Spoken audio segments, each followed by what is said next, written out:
why they said the county was to take care of it.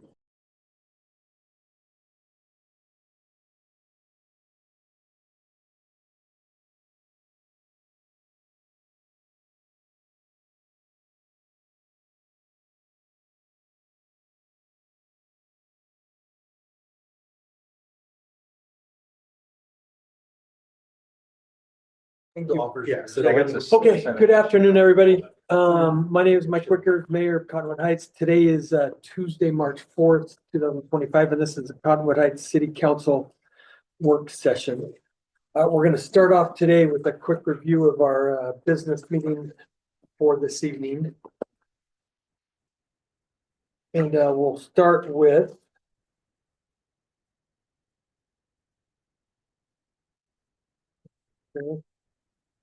a pledge like we always do. I think who won last time? Do you remember?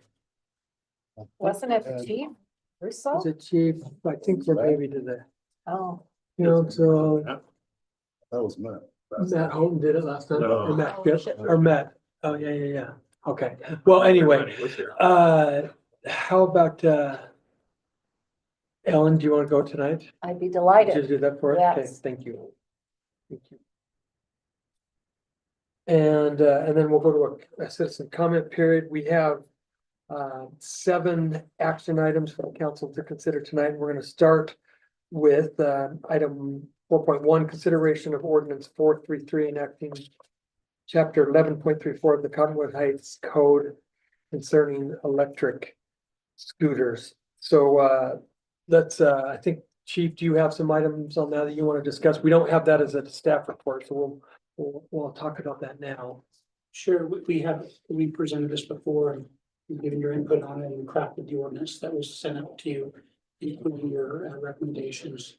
And we think we're at a place where we can move forward on it. So we'd like your support in passing it, unless there are any questions. Okay, any questions or comments from the council?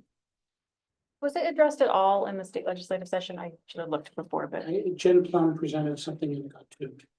okay. Do you know why?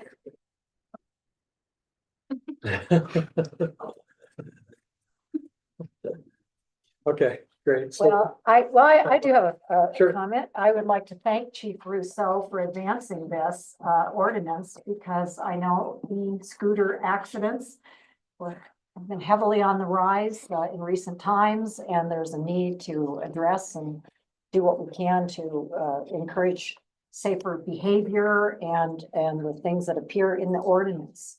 And I did, as we all did, looked at what Salt Lake City and other cities have done to address it. So thank you. I also have interacted with the Parks, Trails and Open Space Committee Subcommittee on Active Transportation. And the members there would like us to be aware that while they also appreciate the ordinance, they have a concern for certain things. I think the understanding that in today's world, we have, of course, young people riding e-scooters, and then we also have working adults who, for them, it's an affordable form of mobility. And I can tell you anecdotally what I've come up with recently. And there's a young man that works at the T-Mobile store. I had to buy a new phone just a month ago because I ran over this one, my old one. And at any rate, we got on the subject of how mobility, and he mentioned that he rides an e-scooter because that's what he can afford. He can afford housing in Midvale, and then he comes along Fort Union to get to his work there at the T-Mobile store on Fort Union Boulevard. And he had I think it actually came up because I noticed a scar on his forearm, and he said, well, actually, I got that e-scootering. And he explained the story that in parts of Fort Union Boulevard, where there's no bike lane, he had to be up on the sidewalk. He was very cognizant of the fact that he was on a sidewalk. He said, I was monitoring to make sure I wasn't going more than 15 miles an hour. And he said, from behind a utility pole out in front of me, and we do know that even with our new 10-foot wide multi-use paths, there are utility poles. And suddenly from out behind a utility pole, apparently a pedestrian who'd been leaning there, perhaps waiting for a bus or who knows, stepped out from behind the utility pole. He said, I immediately swerved. My e-scooter went out off the curb. It ended up being totaled. He said, I fell and I didn't think I had a serious injury, but it turned out he had broken his forearm and he had this long scar. He said, oh, I felt so bad, but at least I didn't hit the pedestrian. So I just want to make sure that we are empathetic toward those adults who are finding that buying a $300 scooter and riding it and being able to get on and off buses and bring it into their place of employment is a real thing. And contrasting with the average cost of owning a vehicle in the United States is $10,000 a year. So I want to be sensitive. I think the subcommittee on active transportation wants to be sensitive to all users. We want to certainly avoid children and youth getting in accidents. And so the helmets and all the things that go along with this are great. So I wanted to pass along to the council the words coming out of the subcommittee on active transportation. What they're asking for is basically 4 things. They would like to see a educational campaign accompany this new ordinance so that the public can truly, come to understand the ordinance and benefit from this.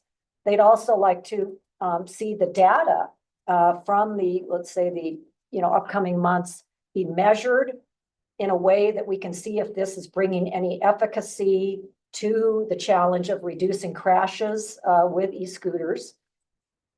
And they're also asking that a public survey be conducted preferably this fall, maybe kind of at the end of the warm weather season.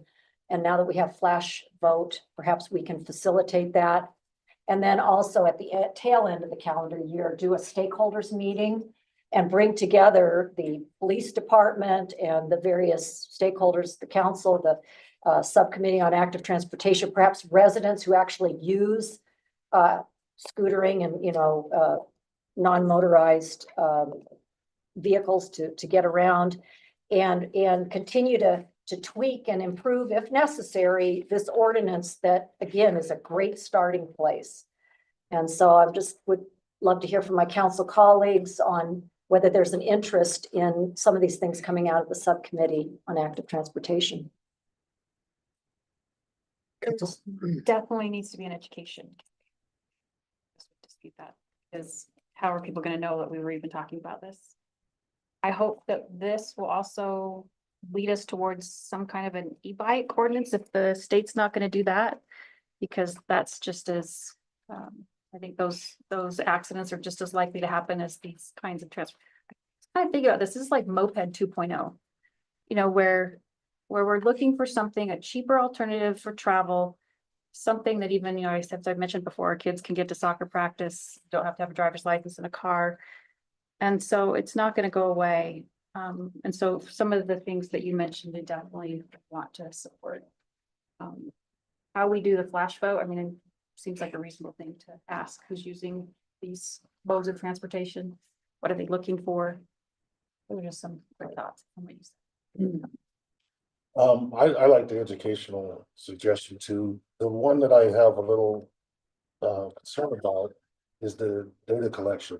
For data collection, it would mean extra efforts from the police department to gather information on stops, violations, things like that.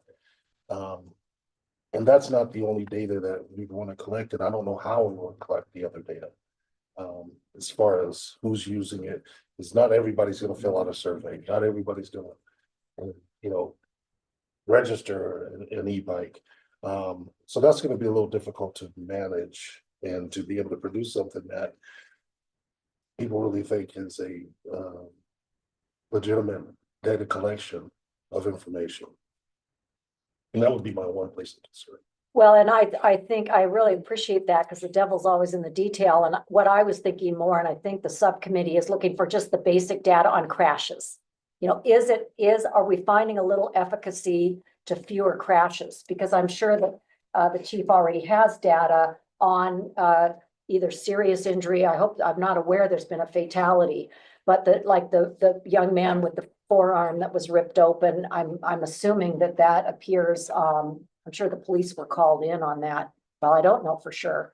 That, that brings us to another challenge in our society as we try to make our roads safer, is are we catching the near misses or those accidents where, oh, I'm okay, like the children that are getting struck near crosswalks and things, or right-hand turners who almost hit the child in the crosswalk, but don't hit them, So I'm a big advocate for capturing more data through cameras, not to issue citations. And I think it is hard. I know the police chief and I have talked about collecting the data related to citations. But even if we only had the data related to crashes, might be a way to start. Chief, anything you want to add? Yeah, there's a lot out there, but let me hit a couple of those things.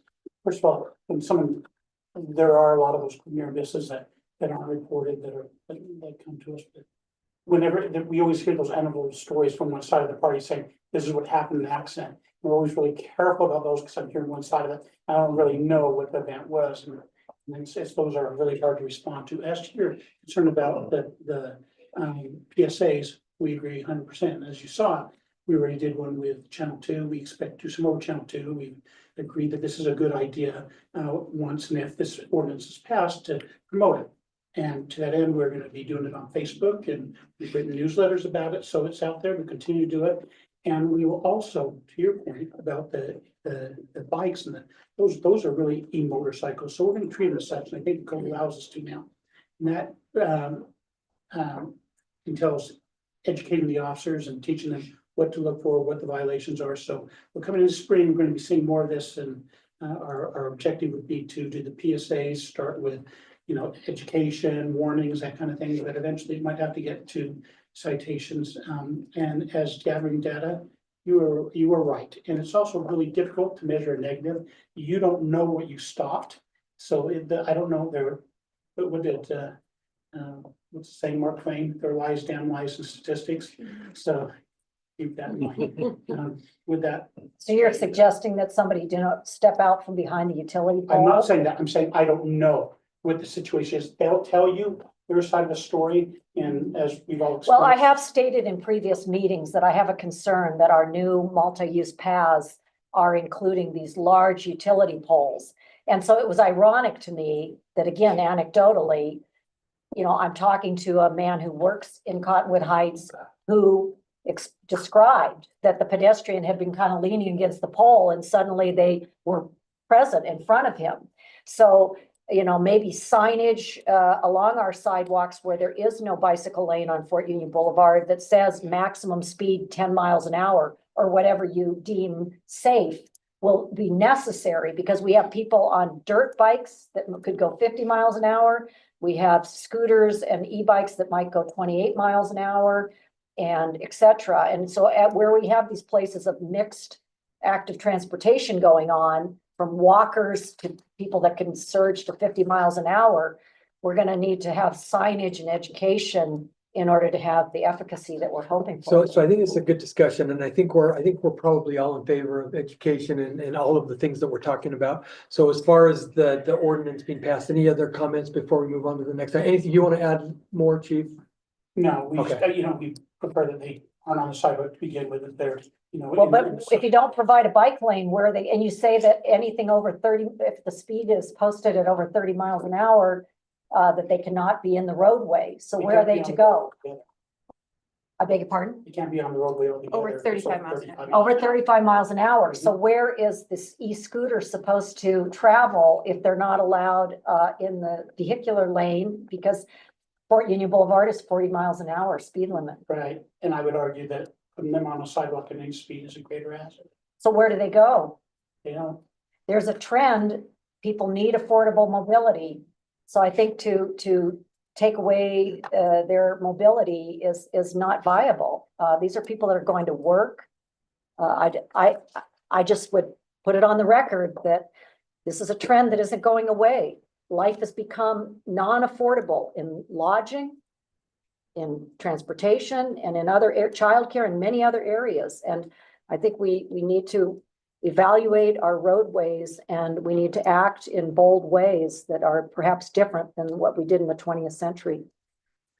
Great, thank you. Appreciate the context. Okay, we're gonna move on. Item 4.2 for tonight is consideration of ordinance 434, amending chapter 8.04 of the Commonwealth Heights City Code. Mike, you wanna discuss that, or is that somebody else? Chief? It's not me, Chief? yeah. Go ahead, Chief. Yeah, real that's- hard that's change. true as well. So this should be relatively easy. Our animal control officers went to court on an abandoned animal case, and there was some concern with the justice court on definitions that constitute an abandoned animal in the context of where he cited them in the ordinance, the definition. What Mr. Topham did was clean up the definitions of the ordinance so that that won't occur anymore. So we can go ahead and cite those violations where somebody abandons and mistreats an animal, that it's all inclusive in the definition. And those definitions apply throughout that code. And that's all you do in this policy. Okay, that should be, any questions? Right, sorry, Mike, to surprise you a little. It's all bit good, there. yeah. Okay, item 4.3, consideration of resolution 2025-11. Approving entry into an interlocal mutual aid agreement for information technology services. Who's addressing? I can address Okay, why that. don't you do That's just, it's an interlocal to, if there's ever a need that we can exchange staff and assistance with other jurisdictions in IT. Similar, it was based on, I believe, and Matt, correct me if I'm wrong, but it was based on the PD interlocal. Kind of similar language, similar idea that if there's ever an emergency, we can assist others and they can assist us. That's accurate. Thanks.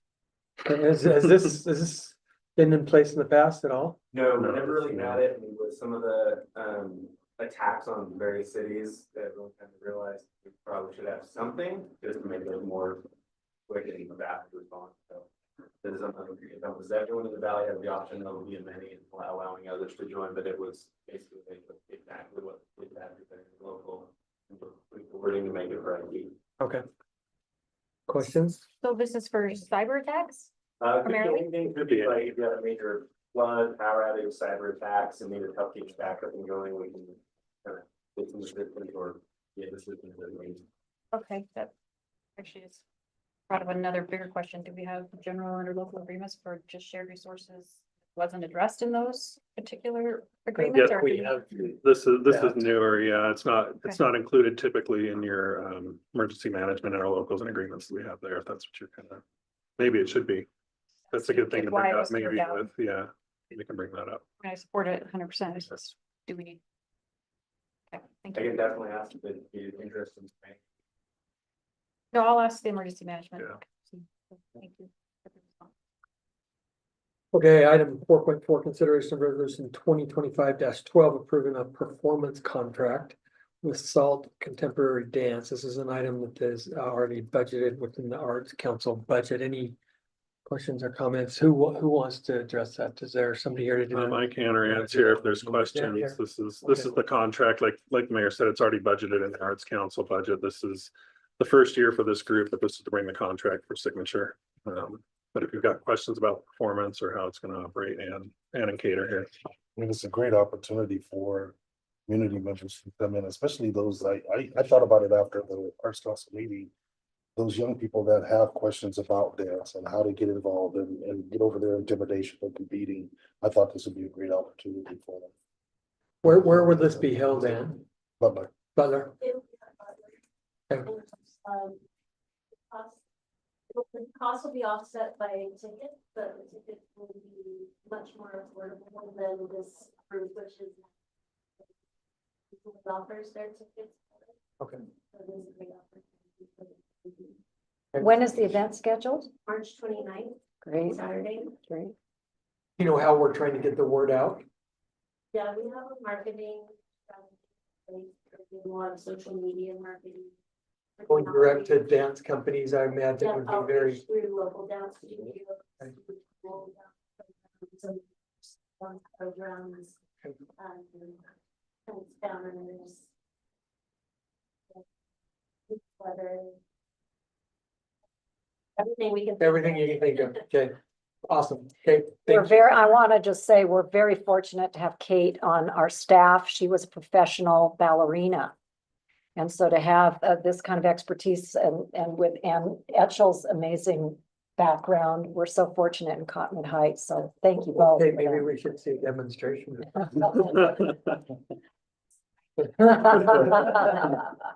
Oh, good. Okay, thank you.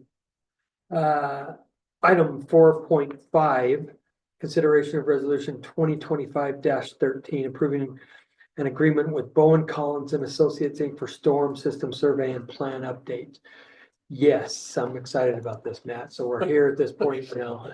Why don't you tell us? Are you that excited? Well, I'll tell you what, after the data comes back to us. but you do Tell me that. why you're so excited, and I can try to tailor this to that. What we have going on here, Mayor and Council, is, as you are aware, we have an old system we inherited, through no fault of anybody's. It's just an old system. We did earlier, about 5 years ago, then maybe, roughly about 5 years ago, we did a cursory, if you will, master plan of the whole system, which in essence went out and found a lot of things that we did not know were out there. Buried manholes, locations where we needed to find manholes, all of these things. And we came up with a really rough back of the napkin, if you will, layout of some things we need to do. But when you do a master plan, you build what they call a model, okay? That means you take all the drainage areas, all these fancy calculations, and you figure out what size pipes you need. Okay, and all of that is also based on the pipe type, slopes, the sizes. There's the whole myriad of things that go into that. We did a rough model, and that model was based on very minimal information because we just did not know what we did not know. If that makes sense. Yeah. So what we've done is through that, we've discovered and we've been able to uncover about 250 to 300 manholes that were buried in backyards, in the streets, in different places, so we can get in there now. And what we're doing now is we're able to get in there and start doing some camera work, figuring out things are looking. So what this plan is, or what this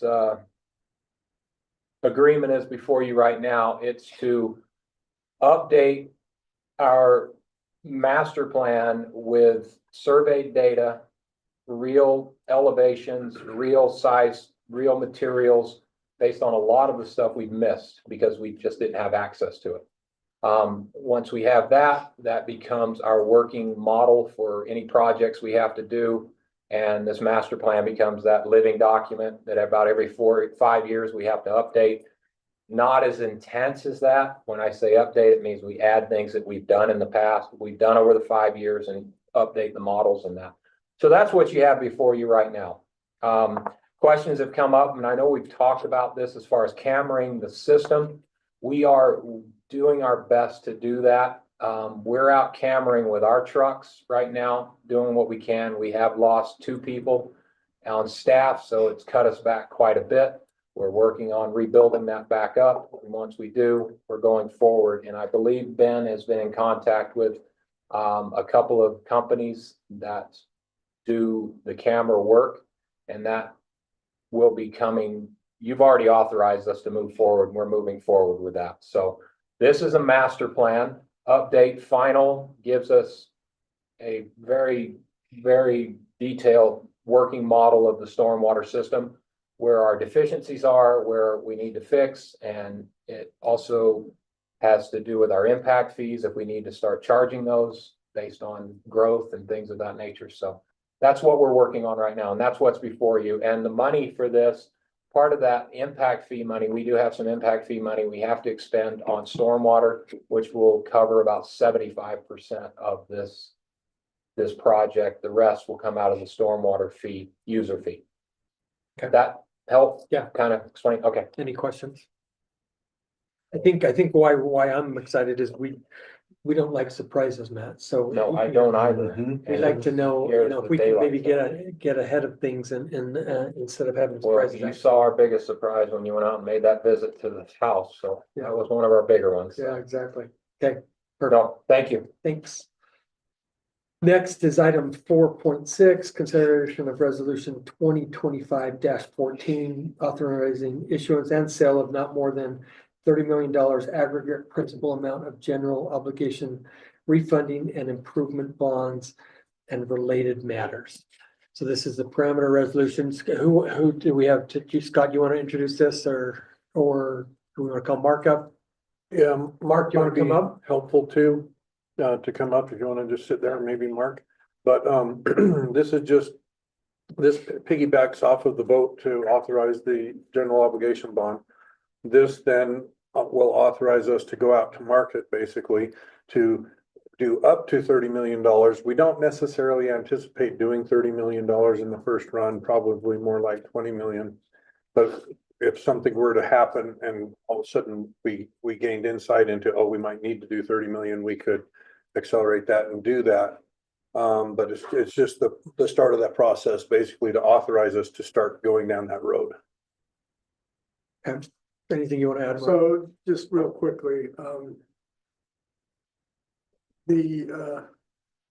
this kicks off the bonding process, and the anticipation is it will sell bonds probably, I think the draft calendar I sent out the other day estimated May 20th. I think we want to move that to May 22nd because Salt Lake School District is selling some larger bonds with a higher rating on the 21st, and it's better to piggyback off and follow something like that than to be in front of it. So the goal is to get the bond sold and closed by about the 4th of June, with the anticipation it will be on the tax rolls for the current year. Okay. If we delay it much longer, then we won't be able to be on the tax rolls this year. Any questions? Could That's we- interesting. I hadn't heard that before. What's the reasoning behind? Because there's a sentiment output for the bond type with the school district. I mean, what makes that more? Well, it's a GO bond as well. It's a school district. Experience tells us that they will more likely set the market the day before and help the market find itself on the day of our sale and hopefully give us better yields. Theirs is bigger. How big was theirs? Theirs is Between 100 and 200 million, okay. I believe. And They've got like 700 million authorization. They're gonna issue the first tranche okay, this year. great. Okay, thank you, Mark. Appreciate that update. And Scott, item and that'll be item 4.6 for tonight. Item 4.7, consideration of resolution 2025-15. Approving an appointment to the Parks, Trails and Open Space Committee. So Jared. Yeah, Mike and I interviewed Elise Graham, District 2, correct, Mike? 4, sorry, that's where we're missing. You want to talk about, do you have a resume? I didn't have it up, but she was really good. She has a real interest in parks, open space, outdoors. Yeah, just lives up off of Bengal, in District 4. There's actually a reference from Chelsea Voss, who's another member of the committee as well. So seems like a good addition to the committee. Any questions? You remember how many members that brings us up to? 14. So there's still, I believe, one vacancy. Is that in District 2? No, we are most lean in District 3. Okay. Yep, that's where we need, an additional member would help a lot. I'll get all over that. Yeah. What is her profession? I can pull it up. Right here. Intermountain Healthcare, Okay, I'm just doing my. Director for Surgical Specialties and research on Digestive that. Health. I got it. Okay. And then the last item is approval of the consent calendar, which are the minutes for our February 4th and February 18th work session and business meetings. Okay, we will move back to our work session and go to item 3, which is staff reports. We're going to start off with, I've asked Mike Johnson, our Community and Economic Development Director, to give us some background on the PDD2 and how this came into play, and especially being relevant to a text amendment that we're going to be talking about right after. So Mike, why don't I just turn the time right over to you? Thank you, Mayor. I'm going to present these 2 items as one. But the first half will be background on this development site, and then the second will be details specific to the application that's at hand. just, this is how we presented it to the planning commission over the course of 2 meetings, and I think there was some benefit in doing that. So these are the same presentations that we prepared for the planning commission.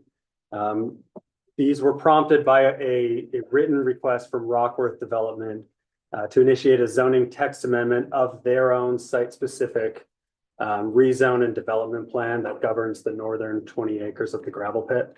There was a piece of that old entitlement that had been unresolved, and they're coming forward now and applying to provide those details to the city and going through that process. Well, now, I believe the Rockworth team is here, so if the council has questions for them, I'm sure they could help answer. So just some site context first. And again, the first half of this will be what's already approved and what the background is of the PDD2 zone and how that's different than the city's own planned development district ordinance. It's kind of complicated how this all came to be. So hopefully this helps clarify that.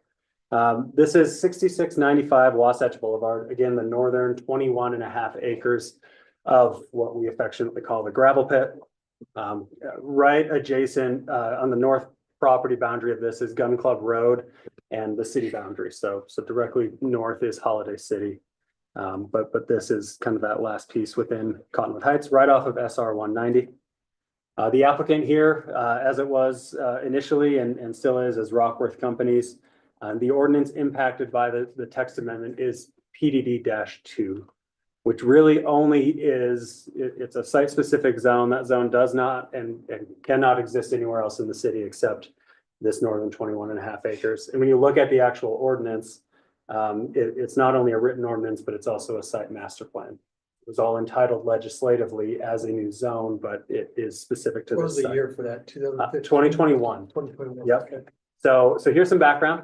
The applicant applied originally to go through the Planned Development District or PDD process in 2019. So that's when late 2019 is when we got the application. And that was in that entitlement process for about 2 years to establish the original ordinance and regulations governing that site, as well as the site master plan. Approved in 2021 by the city council, but it went through Planning Commission, Architecture Review Commission, and then finally City Council. So it was a legislative matter, and it still is. The PDD2 zone included at the time a full site review and impact analysis of all the different uses and building intensities and impacts anticipated. Established, approved, and allowed uses, densities, massing for buildings, site layout, site circulation, landscaping. How each phase will be approved as it comes online, et cetera. So that was all established in this 2021 ordinance.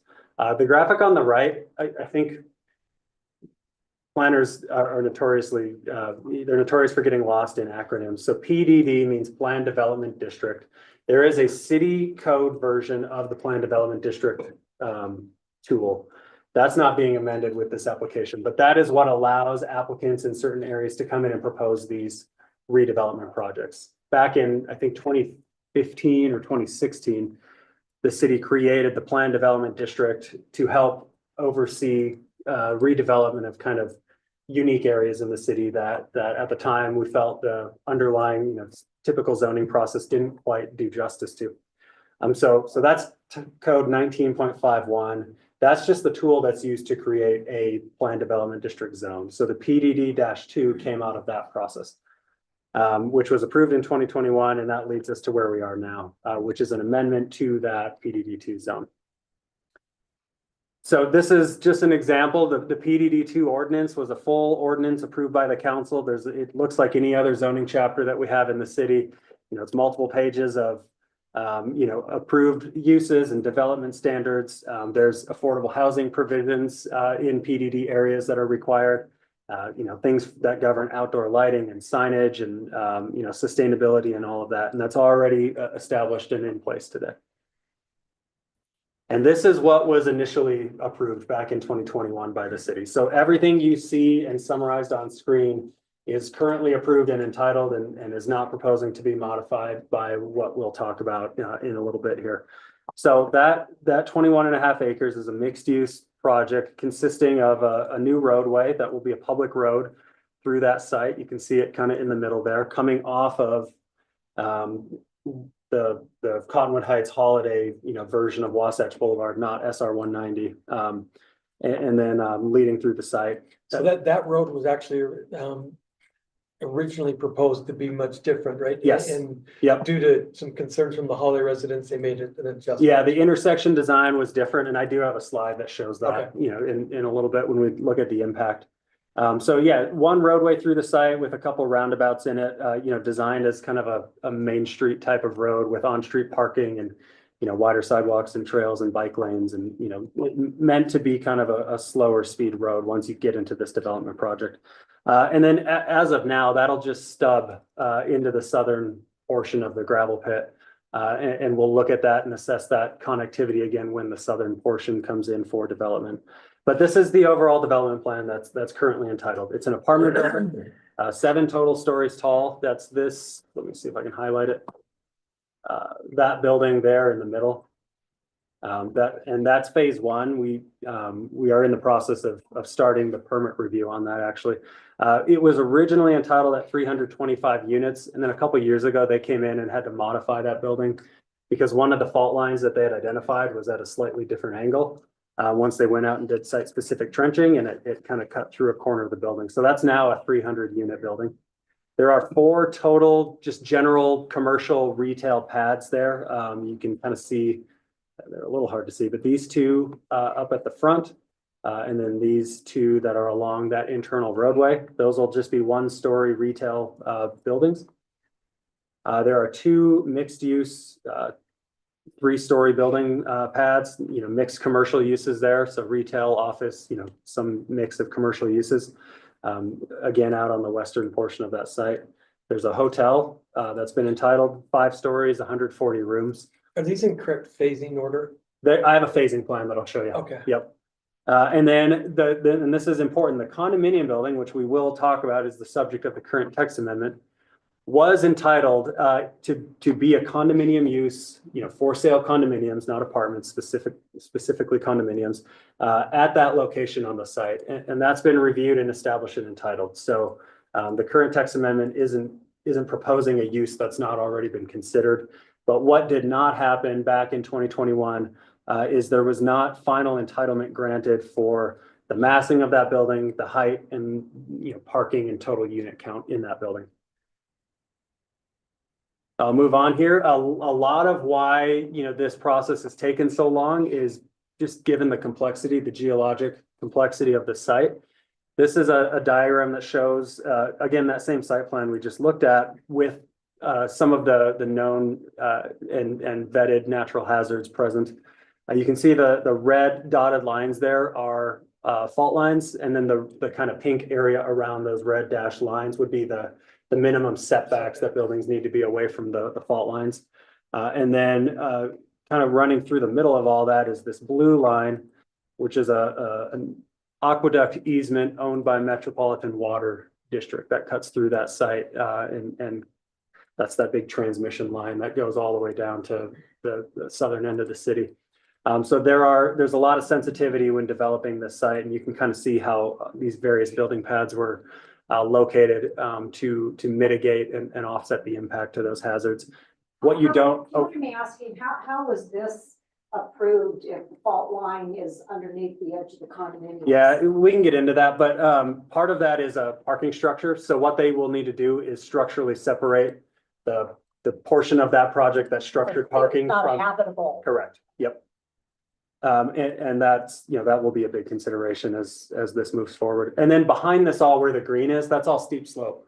And what they're doing right now, and a lot of the effort that the development team and the city have been working on between 2021 and now has been getting in place all of the engineering requirements and mitigation and reclamation plans for this site. If you drive out there now, you'll see it's been leveled. They're doing that remediation and hillside reclamation work right now. So that's kind of the overall phase 1 is to establish and restore that natural hillside, which will lead into development of infrastructure. And then we'll see some of those buildings start to be constructed. So again, everything you're seeing here is entitled, it's approved, it's in place today. I'll just add, I was involved in a meeting with some of the engineers and the developer and others, and the expertise to reclaim the hill and all of the things that they're doing was pretty amazing. Yeah, multiple teams of engineers that are looking at different things. There's weekly construction meetings going on right now that we're part of, and, making sure we're out there doing inspections and compliance checks. This shows the landscaping plan and the phasing plan, again, already been established. So phase one is all the reclamation and remediation work. It's the yellow kind of chunk there on that plan on the right-hand side. And that would also include the apartments. And then moving forward, phases 2 through 6, that just gradually will start to develop the various commercial and retail pads. The condominiums, which again is the subject of the current text amendment, is phase 7. It's anticipated to be the last phase of the site. So still some time before we get to that portion of the project, but I think they're just looking to get the entitlement all settled and in place right now. I'll also note here on the landscape plan, it's harder to see, but there's a whole hillside trail system that they've agreed to develop that will have a public access easement over it. Hopeful that future connectivity up to the east, if the Bonneville shoreline ever comes through, we'll have that opportunity. Where is that? Is that? Yeah, so you I can think see, is it here? yeah, so you can see this cul-de-sac. There's like a trail access point. So Just switch back. east of that, and then it just switchbacks, throughout that kind of yellow landscape hillside. Great. And then, over some of the central areas of the site where we have fault easements and water line easements, there will be, kind of common area plaza space, surface parking and those kind of things. Okay, these are visual renderings. Again, these are still not new. These are not current. These were presented during the initial entitlement project. And the reason I clarify that is you will see here, a condominium building was initially anticipated. They had proposed a unit count and a height and massing. The original proposal was for 99 units, and it was, 12 stories tall or something like that. And I think this is important. The initial, most of the public entitlement process, the staff review, the impact analysis included those units as part of the impact of the site. So this current text amendment we're not starting from scratch on a condominium building as if it had never been reviewed before. That was always considered as part of this site. It was pulled out very late in that legislative process back in 2021. When it was there were some outstanding questions about the condominium building, and rather than continue that, extend that public process beyond the 2 years they'd already been in it, they said, we'll just come back and do that later, and got the rest of it approved. So these are visual renderings that just show, the massing. This is not representative of any final architecture, design, or anything like that. Just meant to establish building massing on the site. I'll just scroll through these quickly, and you can stop me if you have questions. This was a rendering from down below, just south of the old mill structure.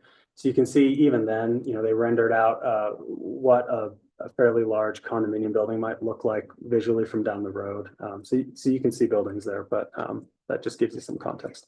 This would be over by kind of Alpha Coffee over on Fort Union, looking across the site.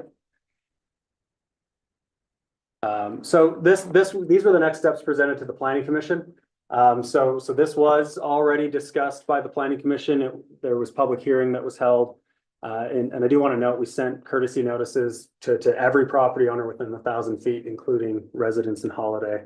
We made sure, Holiday city officials were aware that this was moving forward. The commission, after 2 meetings of discussion and deliberation, unanimously recommended approval of this to the council. We have conducted now a full technical staff analysis and review, which I'll go over here with the next part of my presentation. This will also need, just by ordinance, this is required to go to the Architecture Commission as well. Not that they're going to necessarily get into really technical architectural details at this point, but it's just part of that PDD process, is that this has to go through Planning Commission, then Architecture Commission, and then finally can be decided on by the City Council. So that ARC meeting will be scheduled later this month in March, and then we'll be able to bring this back to the council for consideration after that point. Any questions on the background of this? What's already approved on site before I go into the current amendment? Okay. So that brings us, there's some redundancy here, but that brings us to the topic of this current text amendment. Again, it is specific to the condominium building use and what's being proposed there. Same site, same everything. This is the old development plan again. So I'll just skip past all this because we just looked at it. So this is the nature of the text amendment. You can't read this on the screen, but I'll just give you a summary of this. In the current approved PDD2 code, there's a line that states that this ordinance approves a residential condominium use in the project at the location shown, but that it does not establish building height, massing, density and things like that. And then it just lays out, hey, to get that entitled, it has to go through Planning Commission, ARC, and City Council.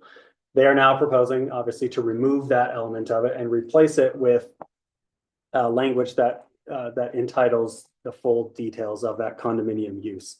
And the summary of that is they've proposed a range of building heights that the condo project be approved between 9 to 10 unit floors above 3 or 4 levels of parking. That equates to 12 to 14 total stories of buildings. And I have another slide that shows how we measure height on this project because it's different than we do it anywhere else. Building footprint as shown on the development plan. Parking will comply with parking minimums, a ratio of 1.25 to 2 stalls per unit, which is compatible with parking requirements for condominium type uses. And then a total condominium unit count between 75 units and 110 units. And then the way the PDD2 zone is drafted right now for every other phase is the overall entitlement is granted by the Planning Commission, ARC, City Council. Future phases come in and as they will have to apply for building permits. And at the time of building permit submittal, they have to do building footprint site-specific fault trenching to further verify that the fault hazards are where they suspect. And that could require modification if a fault line is not where they suspect. And then review by the Architecture Review Commission to set that final architectural design of each building. But each phase will not subsequently come back through Planning Commission or City Council. This PDD process entitles the overall project. Some other impacts that this entitlement has in terms of unit counts is it will just have an impact on the amount of deed restricted below market rate units on the site. I believe how that's drafted in the ordinance currently, and it's not proposing to change, is that 15% of the total multifamily unit count must be affordable at an 80% AMI or less. I think they're proposing to do most of that in their apartment building, but as the number of total multifamily units goes up, then that percentage will necessitate a higher number. 40%? 15. I thought I didn't agree. 15% of Cottonwood Heights AMI. Correct. No. So 15%. 15%, Yes. Yeah, 80% of Cottonwood Heights AMI. AMI, yes. It's not counting. And that can change. That can change year to year because AMI changes. It's a flexible number. Just to touch on that quickly, to make sure, and we have this happening with our other PDD project on the other side of town right now. They are required just to submit, I think, quarterly or biannual reports that show that those units are being leased out to qualifying households. So we do have a mechanism to verify compliance over time. And that's how frequently do we get that? It's quarterly or twice a year. I can't remember. Oh, great. Yeah. So this now overlays kind of an updated project rendering. You can see, from a visual impact standpoint, it looks very similar to the rendering that I showed before.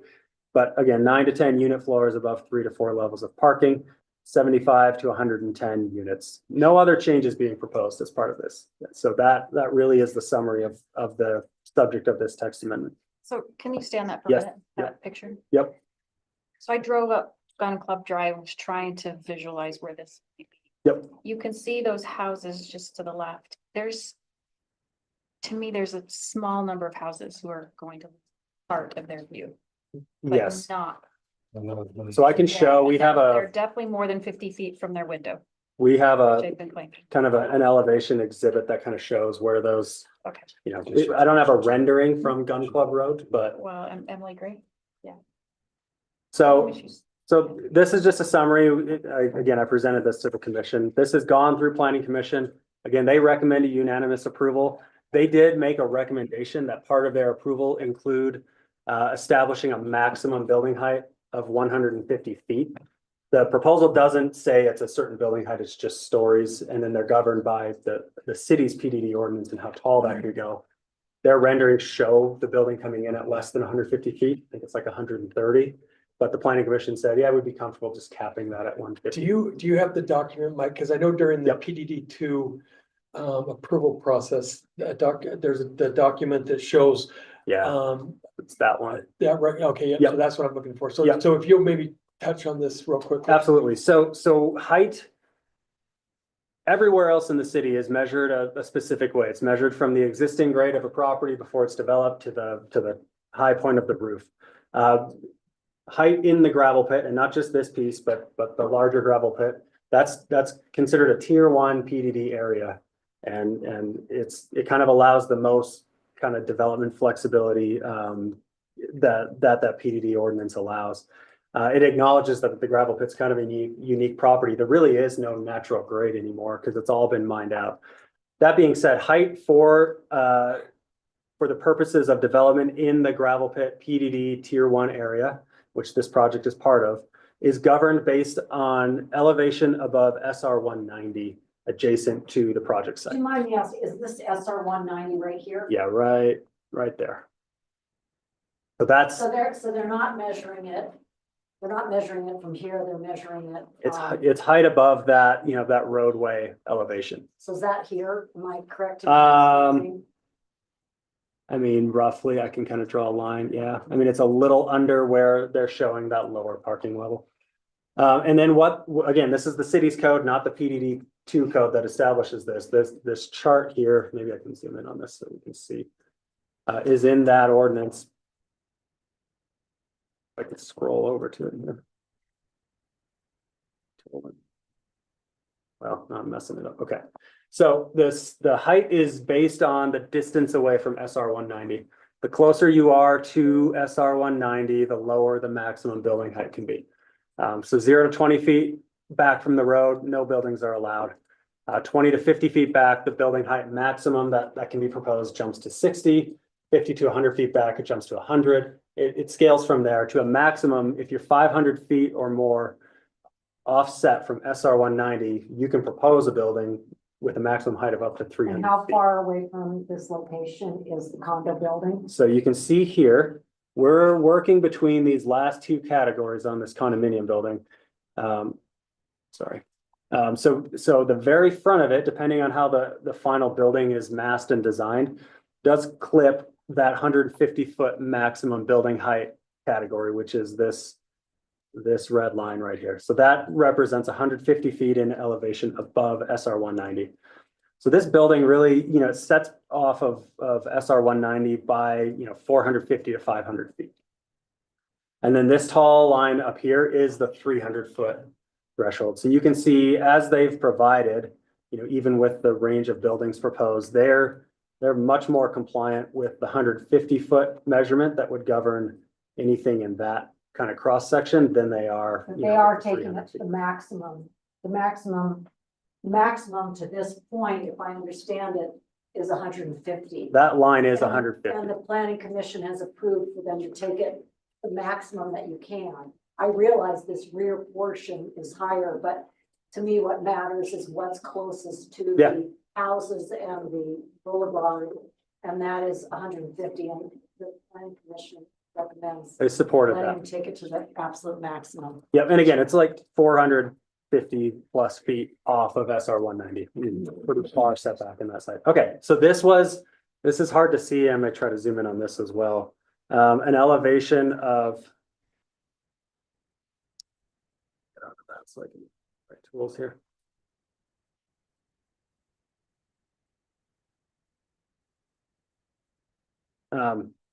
An elevation, so taking the high point elevation from the previous exhibit and comparing that to Gun Club Road and the adjacent development area. To Councilmember Highland's point, the most direct visual impact, there are 2 homes off of Gun Club Road that have driveway access directly onto Gun Club Road.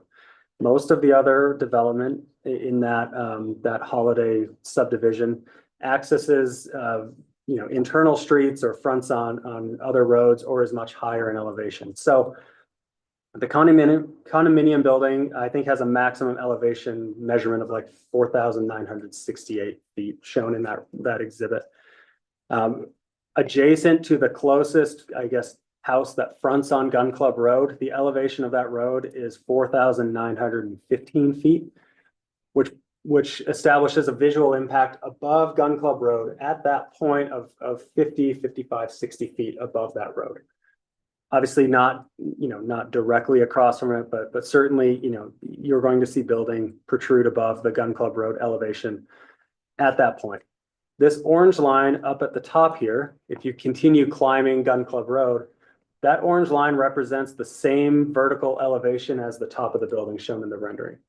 So by the time you get east past these two homes, up Gun Club Road and kind of up to the next developed area, the roadway and that area is about level with the top of the building. So you can see this is just to demonstrate that Gun Club Road and that subdivision climb vertically very quickly. So some homes will be visually impacted, but as you move further to the east, that impact lessens. That's all to say, well over half or 2/3 of this building sits down in a hole. That's probably, even today, still a steep hillside. So part of this, the building moving forward is it will become retaining wall for that slope stability, disturbance there. So again, this just tries to give a demonstration of what the visual impact could be to those adjacent residences. There's some other developments in here. I don't want to downplay that there's a visual impact. You'll see the building. But just by our analysis, these two homes are most directly impacted because they are the only two that seem to front onto Gun Club Road at a point where the building is taller than the elevation of the road. And really the visual impact for those two houses is just looking south down Wasatch Boulevard. So, yeah. Right. To that direction, yep. I do want to note and just clarify, there's no access into the site from Gun Club Road. It's just that off of Wasatch Boulevard.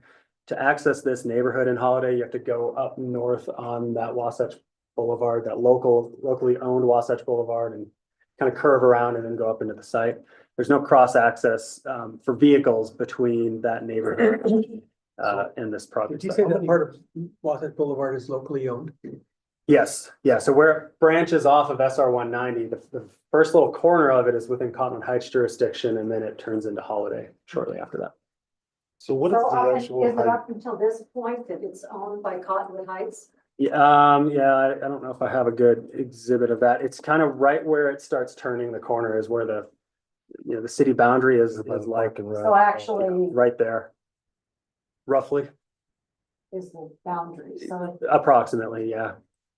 Because the northern boundary, which is on the left side, the left property line of this project is the city boundary for the most part. So how many feet above Gun Club Road would this building be? Well, it depends on where you are on Gun Club Road. So No, I mean, right from those two homes. yeah, 50 to Okay. 60. 50 or 60 feet. above? Yeah, yep.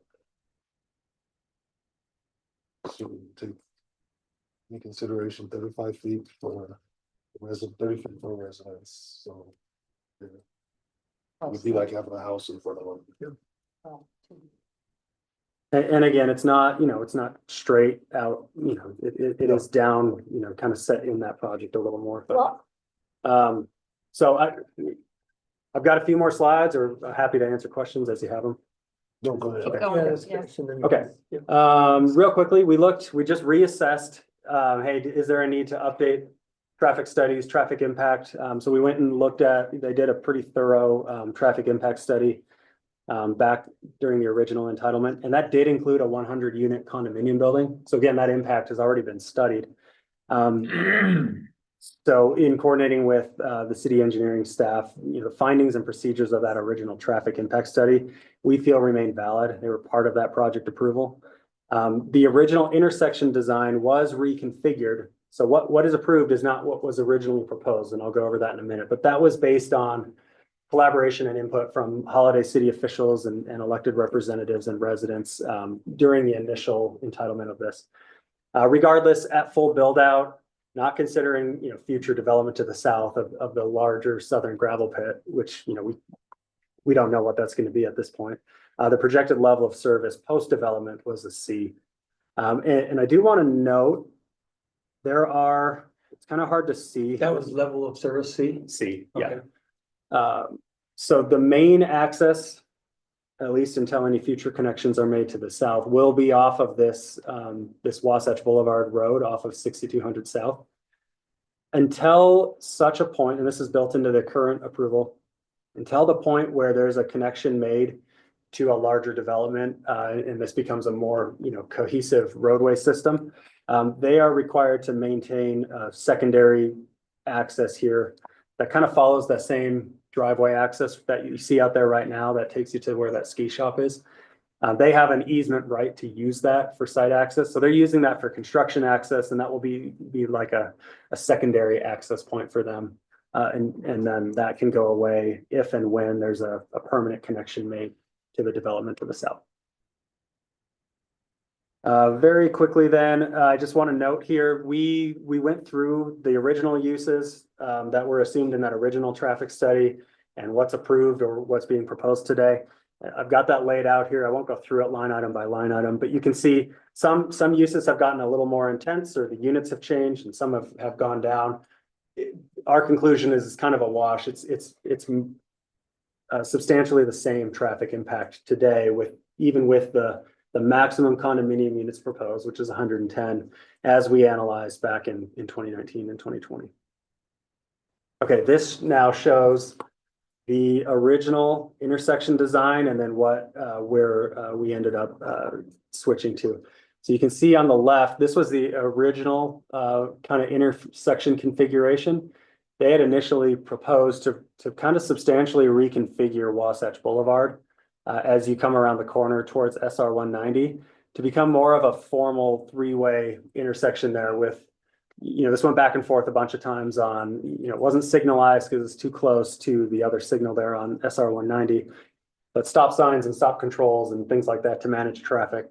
So that original configuration performs slightly better than the final approved configuration, but because of concerns that this would disrupt kind of the standard flow of traffic for Holiday residents and traffic into Holiday, the applicant agreed and the city agreed to kind of back off this intersection configuration and instead leave that Wasatch Boulevard configuration as it is today, and then develop this internal roadway system kind of as a secondary access off of that.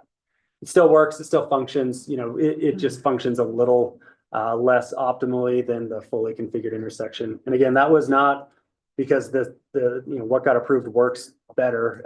That was just based on collaboration with some of the concerns we were hearing from Holiday City at the time. Since the Strava reports indicate that this is a heavily bicycled area, people to avoid the whole I-215 entrance and ramps and everything that is north of this intersection. Most cyclists that are riding regionally are riding up and through here. So what kind of considerations is this developer giving to ensure the safety of mobility for all users? Sure. We've already had a pedestrian death here. Yeah, so again, it's already been entitled, but that internal roadway is where they did a lot of that. It's designed to really incentivize slow speeds. It's got two roundabouts. It's actually got I'm not talking about the No, internal. I'm I talking understand. about this. Yes, so that's that. There was nothing proposed there, but Holiday City, I believe, conducted a master plan of their portion of Wasatch Boulevard. So that would need to be a collaboration between Heights and Holiday to extend active transportation infrastructure outside of the project area. That was not included in the So original you feel entitlement. that the burden that's gonna be shared by Holiday and Cottonwood Heights is worthwhile in order to. Yeah, I think as we Project. continue to look at our active transportation network, we should assume that cyclists aren't going to begin and end in that site.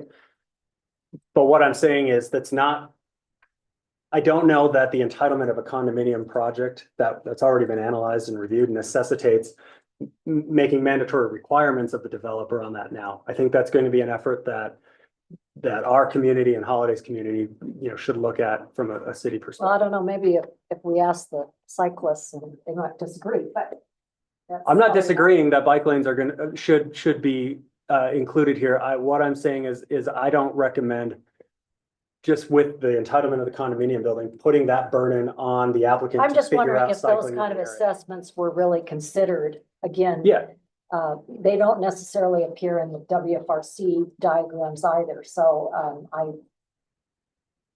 so again, a lot of Concerned about consideration was put into how that functions within the project site. And to just demonstrate that, there's, the angled parking is actually back in angled parking, which we've seen implemented in some areas downtown on heavily biked roads.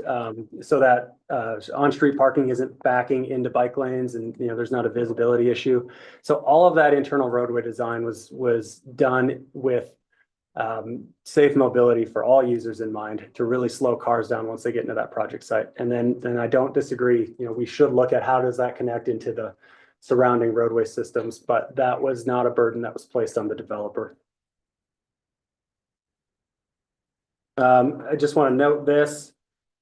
We had Geostrata just update or provide us a status update letter. And this is in the public staff reports that have been presented. There were, you know, 20 plus various site geologic hazard studies and reviews and reports back and forth. So we are at a point now where we feel like we have a good sense of where the hazards are on site and then codified already into the PDD2 ordinances that as each phase comes online, they have to then do further site specific work. For the condominium building itself, that will be fault trenching where the building footprint ends up being and you know, finalizing their slope stability mitigation predominantly, but there's a process to make sure that all of those things get reviewed and completed. And then the ordinance says, you know, say something shows up that they didn't anticipate. If there's a substantial change in the site layout based on some unanticipated hazard, they have to come back through this process to amend their plan accordingly. And then the last slides I have are just, we looked at master plan compliance here. The big master plan that governs this property is the Wasatch Boulevard master plan. It's not the whole topic of it, but what it basically says throughout the plan is, you know, the recommendation there is to limit commercial redevelopment in many places along the Wasatch Boulevard corridor and focus that effort and intensity in the gravel pit area.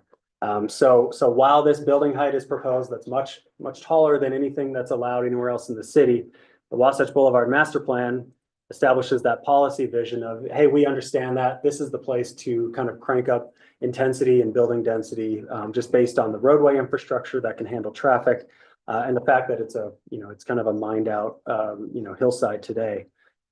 So all of these images are from the Wasatch Boulevard master plan that just kind of show representative images of building heights and massings and intensities that we anticipate being appropriate in this area specifically.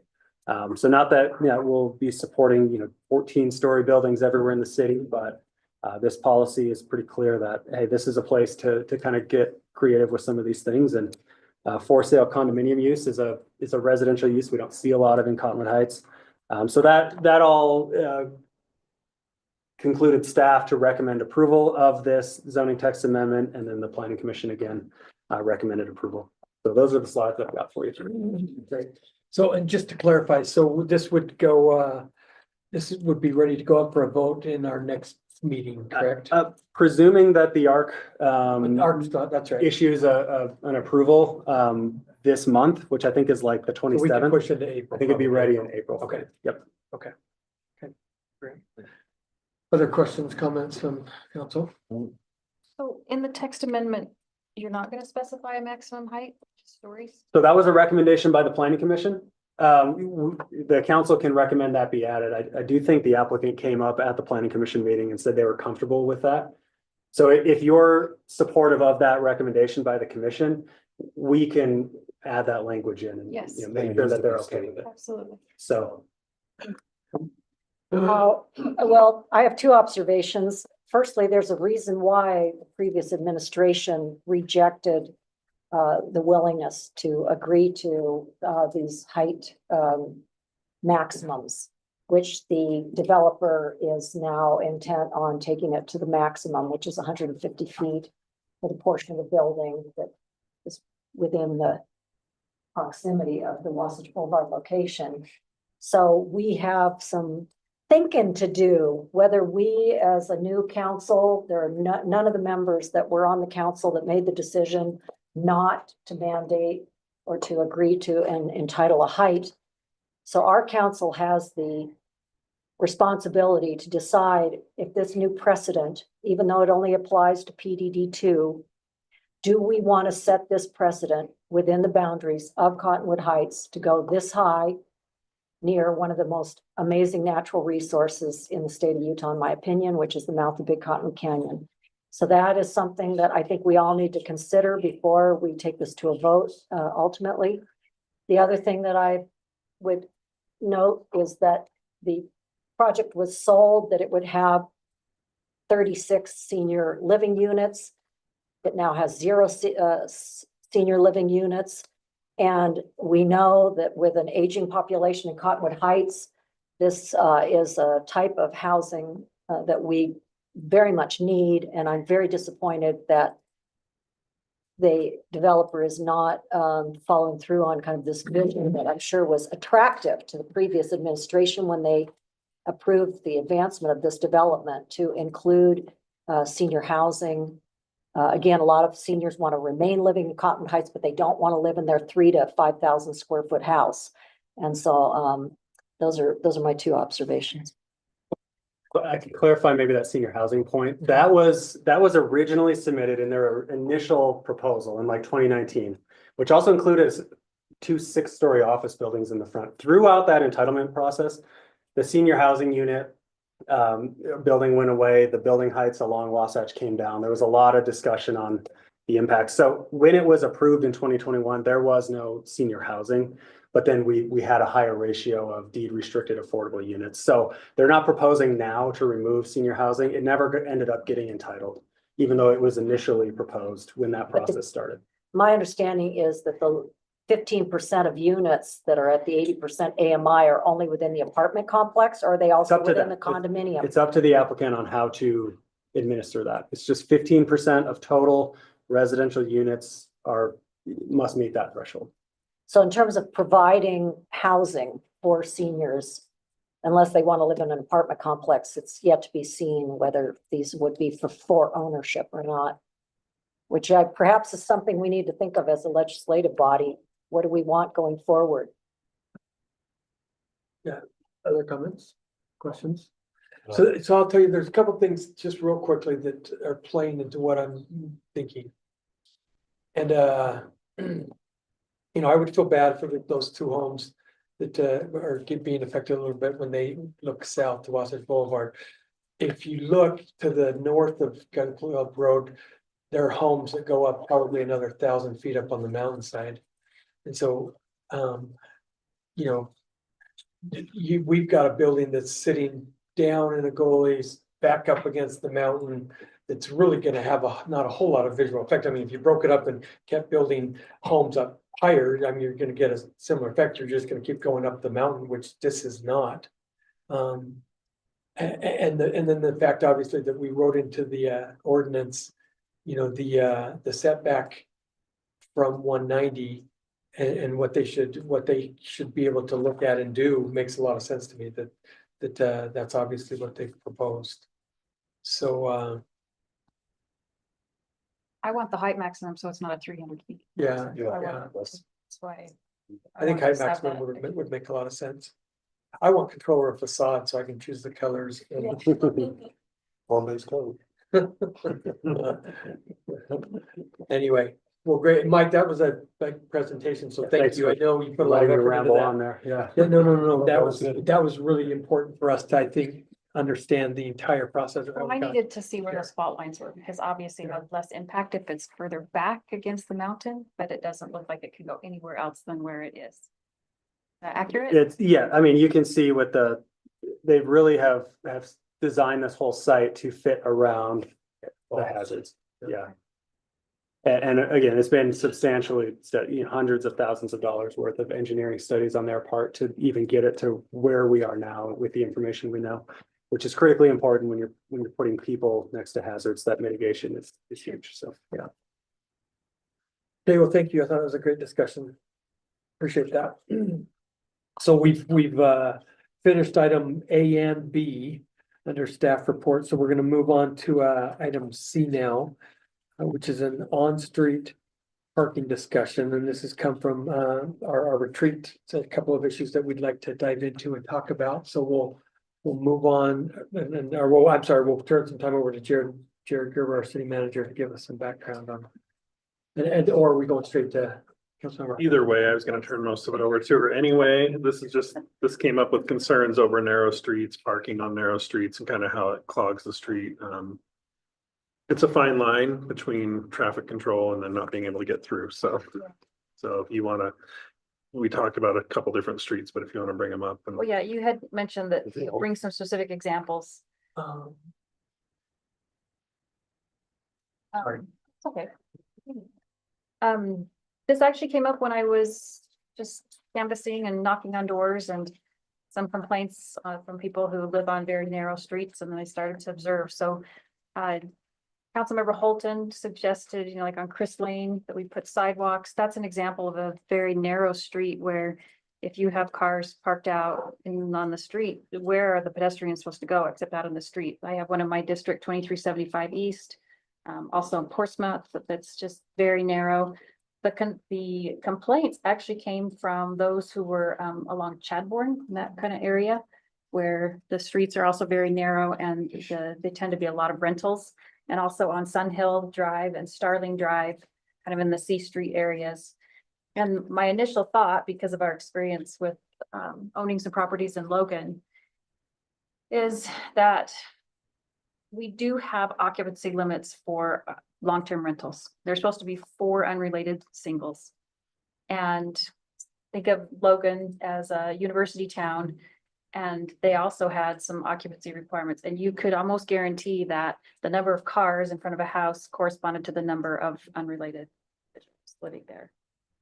Now, we're not gonna be able to ever enforce, I don't think, those occupancy limits unless it's out of control.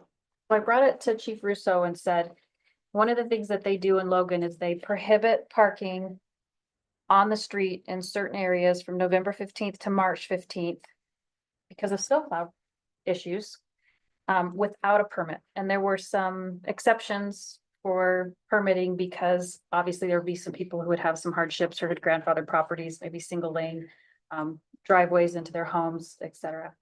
And then I think you'll do better than I will about, you talk to them about how effective that's been and what they felt like it had done. In Logan. In Logan. Yeah, when we reached out to them, they said it seems to work there. I mean, it's effective. I'm not sure how their snow ordinance plays into it. Only in the winter, right? Prohibits overnight parking from November 15th to March 15th. Now, this does kind of play into what we're talking about with the nuisances of short-term rentals. When are rentals most likely to occur here in our city? It's from November 15th to March 15th, which is a, snow plowing season. So I bring this back just to the council. Is there any concern or appetite for us to pursue some parking restrictions, or are we? Okay. So I'm very opinionated on this subject since you're asking, because when I was, 19, 20, and 21, I lived on Balboa Peninsula in Newport Beach. If you've ever gone there in the summer season, and we did not have a garage. I lived in a tiny little apartment, as 19 and 20-year-olds often do. Tiny little apartment on the backside of an old wooden house on the block of the beach. And during the summer months of June, July, August, if I didn't strategically park my car on a curb at a certain time, I would have to walk for blocks to get to where I lived. So the point that I'm making is that public roadways, in my opinion, are for the public. And I do not support leading residents to in any way feel entitled that public road belongs to them. Now, when it comes to safety, the safety is about the speed at which motorists drive. And again, having grown up where the streets are extremely narrow in Corona del Mar, cars drive very slow. If you don't drive very slow, you're either going to nick the person or the car parked to your left or right, which was parallel parking on all the streets. So the cars slowed way down. So in my opinion, whether it's Chris Lane or I'm more familiar with Chadbourne because I often ride my bike on Chadbourne, I'm not afraid to ride my bike with cars coming out of the driveway. And I did learn that you had a personal experience where a loved one was killed by a car pulling out of a driveway. And the only accident that I had for the first 30 years of my life was somebody driving into their own driveway and they drove right into me.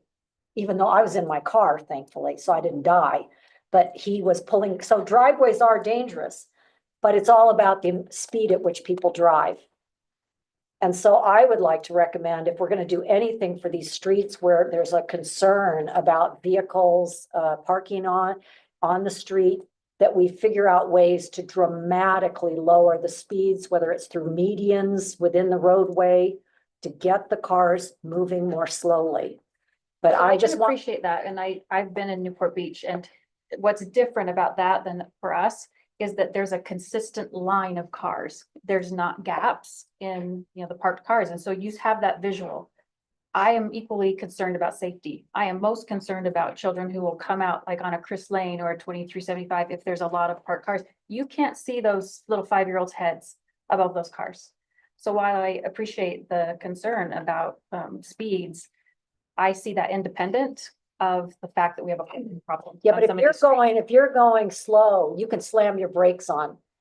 Cars are not what they were 20 and 30 years ago. You can bring your car to a complete stop as long as you're going 25 miles an hour or less. And what they're doing in Salt Lake City is 20 is plenty. What we have in Cottonwood Heights is every local road is at least 25 miles an hour. So we have an opportunity to think about the roadways where there is danger for children and slowing those roads down to at least 20 miles an hour. We talk about this sometimes. So I really am glad that you and Councilmember Holton are bringing this forward. And this is exactly what I hope that we're able to get with a 5-year plan for the city, where we identify these places where there's the greatest danger and figure out how to dramatically slow those vehicles down, because I share your concern. I'd say the other difference between Newport and here is snow and a lot of it, and what happens to those cars when they're in there. And I know they're not supposed to be there anyway, right? Well, we do have code that says you Yes. must not have your car on the street. And so And that how comes often is back that to followed? enforcement. Matt? Let me give you some other Yes, information. please. to help you. What you're talking about, and we've had this happen and where it was on a side street, emerged from a parked vehicle and was hit, and that car wasn't speeding. So even at 25 miles an hour, that vehicle is traveling 37 feet per second. It takes even a skilled seasoned motorist with good reaction time, 3/4 of a second before they even hit the brake. So once they emerge from the parked car, just. They've already gone 20 feet. It's too late, even at that speed. So I think what you're saying is that you don't want the cars there anyway, so they can't be seen. So it doesn't create the threat of someone emerging from the vehicle, which causes the accident. Is that right? Yes. So Yes, and wasn't there a young person last year that was hit on Chadbourne on a bike? Yes, there was. I it think, might have been. yeah. Well, it was, yeah. It's just, I mean, Mayor John, what do you think about exploring some of our streets that are so narrow and restricting some parking in some way? Now, my question is on the committee, would that be for permanent residents? So they would be excluded from that? To be able to park on the street during that period of time, or they would also have to adhere to that? We can set the boundaries for what's permitted and yes, it is for residents. But just to go back to the example that I shared with you, we had a property where we had 3 bedrooms up, 3 bedrooms down, so there were 6 students living there. Well, we only had a 3-car driveway, 3 stacked, and that meant 3 other people were having to use the street. Mhm. And the city would only give us 2 permits to be on the street. And so that meant that we had to be responsible landlords to go, okay, this one student, you do not have parking. And so there's 2 motives here. One is maybe 3, safety, snow plowing, and then cars are a proxy for the number of people who are in a place. And what I've gotten so much feedback, especially from Chadbourne, is, oh, we've got 10 people living here who are working up in the canyons. And while I appreciate that there's housing for them, there's 10 cars on the street during that winter time. So have you run into any issues there in Logan, with concerning the equity? I mean, you can't basically say, so there's one rule for you and then another rule for somebody else. Sure. And how have they navigated that, or chief, if you picked up on any of that in your conversation? That's a good point. I don't know how they deal with that. Because Those, it would have to be they all were or in none, right? zones. No, they were in zones and it was Okay, so primarily. everybody in that zone Yeah. had to adhere. to- And these Everybody are in that going to be zone. multifamily, so duplexes, you're kind of targeting the duplex areas. Am I No, I understanding was that? targeting the narrow streets for safety, in particular. Because Chadbourne, of course, is all duplexes. Tadborn is duplexes, 2375 East does not, it just doesn't have any sidewalk. Portsmouth has a sidewalk, but anybody who's driven on Portsmouth knows that I always feel really uncomfortable, even as a motorist on that one. So when you talk about equity, I You're mean, right. what if there's 4 duplexes, but there's one single family home?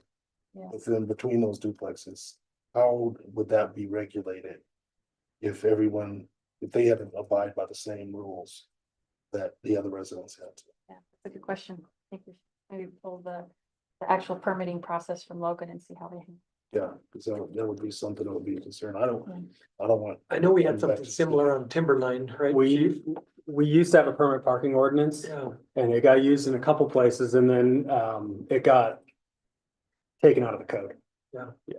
And mostly because of enforcement. I mean, And enforcement was really hard. it was because what we were Okay. saying is you could park there. The permit was for people who live there and their friends, not people who just wanted to park on the street. So it created an equity problem. And- Yeah, that's the point. Sorry, Councilman. No. And I just don't want somebody to come back to and say, well, I'm gonna sue the city because, I'm being mistreated. Cause I'm a resident here, but because of these other factors, I'm hampered in my ability to be able to park my cars in front of my home. So I think we're probably all agreement on the equity piece. Question to me is, I like, Councilmember Highland, hate driving in neighborhoods that have cars all parked in the streets because I get so nervous about, kids that would run. And for myself, it makes me slow down. So Councilmember Bro was right. Whenever I see that, I slow down, but it doesn't make the 16-year-old kid slow down that thinks he's invincible, that's, had a license for 2 months. So, I think in certain situations, it makes a lot of sense, even if 7200 south west of Highland, Yeah. that road is so thin and there've been times when you couldn't fit 2 cars going at the opposite direction of each other. And so I think there's a lot of places where something would make sense, but I don't think you could limit it to some and not others. And maybe it's time of year too. I like, our cars aren't supposed to be out, for snowstorms, obviously, anyway, so. I mean, I'd rather see us try to beef up our enforcement during storms. I'd rather put the money into beefing up and giving the police the support they need to truly write those citations and, make it clear you cannot be on the street within the storm period, or I think it's the storm period plus 24 hours after the storm period, whatever that ordinance is. Do you feel like there's any possibility that your department with the proper support could better enforce, especially targeting these particular dangerous places? In the words of the immortal, Mike Shelton, only fear and money holding you back. So I think one of the problems maybe is that's probably your busiest time for, That's fine. Chief, that's probably your busiest time for accidents when there's inclement weather, obviously. Yeah, what does the ordinance say? Any accumulation, you have to move it within 1 hour and stay off for Yeah. 24 hours. Is that correct? Yeah, 24 hours. So, yeah, but the problem is, again, it's just having resources to enforce those. We would love to enforce it and pound it. We'd actually only have to do it once. I think we've been pretty good about sending out notice. Have we done mailings? How have we done that? Before the season starts? Has that just been It website? just goes out, website notifications, Okay. newsletter. Newsletter. We push it out. I mean, it's not, just FYI, it's not new to anybody that you're not allowed to park on the street during that time. From the snow plowing point of view, if I can get my 2 cents worth in here, citing. Although they do a great job, the police do a great job, they are busy, but just citing a vehicle doesn't help during that storm, So if it's you will. impounding them. Yeah, the idea is you would, and that takes a lot more manpower and a lot more, because once they ticket it, we've had cars that'll sit there for 7 days in a row with nobody going to it. But the So, impounding costs are passed along to the person in order to get their car from the impoundment lot. They have to pay that fee to cover the impoundment. yeah, but Is in that order to correct? do that, you have to have an officer and or code enforcement wait there with the car, waiting for the impound truck to come to tow it away. So you've taken them off the street for that long, waiting for that vehicle. Waiting for the tow truck? Yes. So each Yeah, vehicle. yeah, because otherwise there can be a conflict. So did you say that the tickets aren't, isn't a big enough deterrent? They're effective if you come out and see it, but they're not very effective during the storm. Because one, Got it. cul-de-sacs, drivers do, if there's a car in the throat on a cul-de-sac, they are not allowed to go into it. It's the danger, not necessarily the danger, but the damage we can cause. With those, trying to maneuver those 12-foot blades in and out of those places is very tight. So, We'll pay for the damage regardless. yeah, and regardless, we end up being can opened a liable. few of them. Yeah. They are illegally Yeah. parked and we did, but we end up. Well, I can tell you, when I was 20 years old was the only time I ever got a car impounded, because I thought, oh, are they gonna notice that I moved I shouldn't admit this, but I moved the barricade, because I thought it really didn't hurt anything, and I came back later that afternoon. It was impounded, and do you think I ever did anything like that again? No. So sometimes that hard slap on the wrist will set the tone. It gets out in the neighborhood, oh, a car got impounded, do you know? Talk about viral marketing. So it's the question that we're thinking, about some specific streets where we would, time.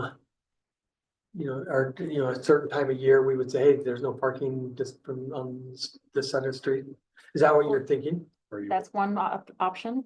I mean, that's why I wanted to have a discussion with the council of what, especially on the narrow streets with no sidewalks.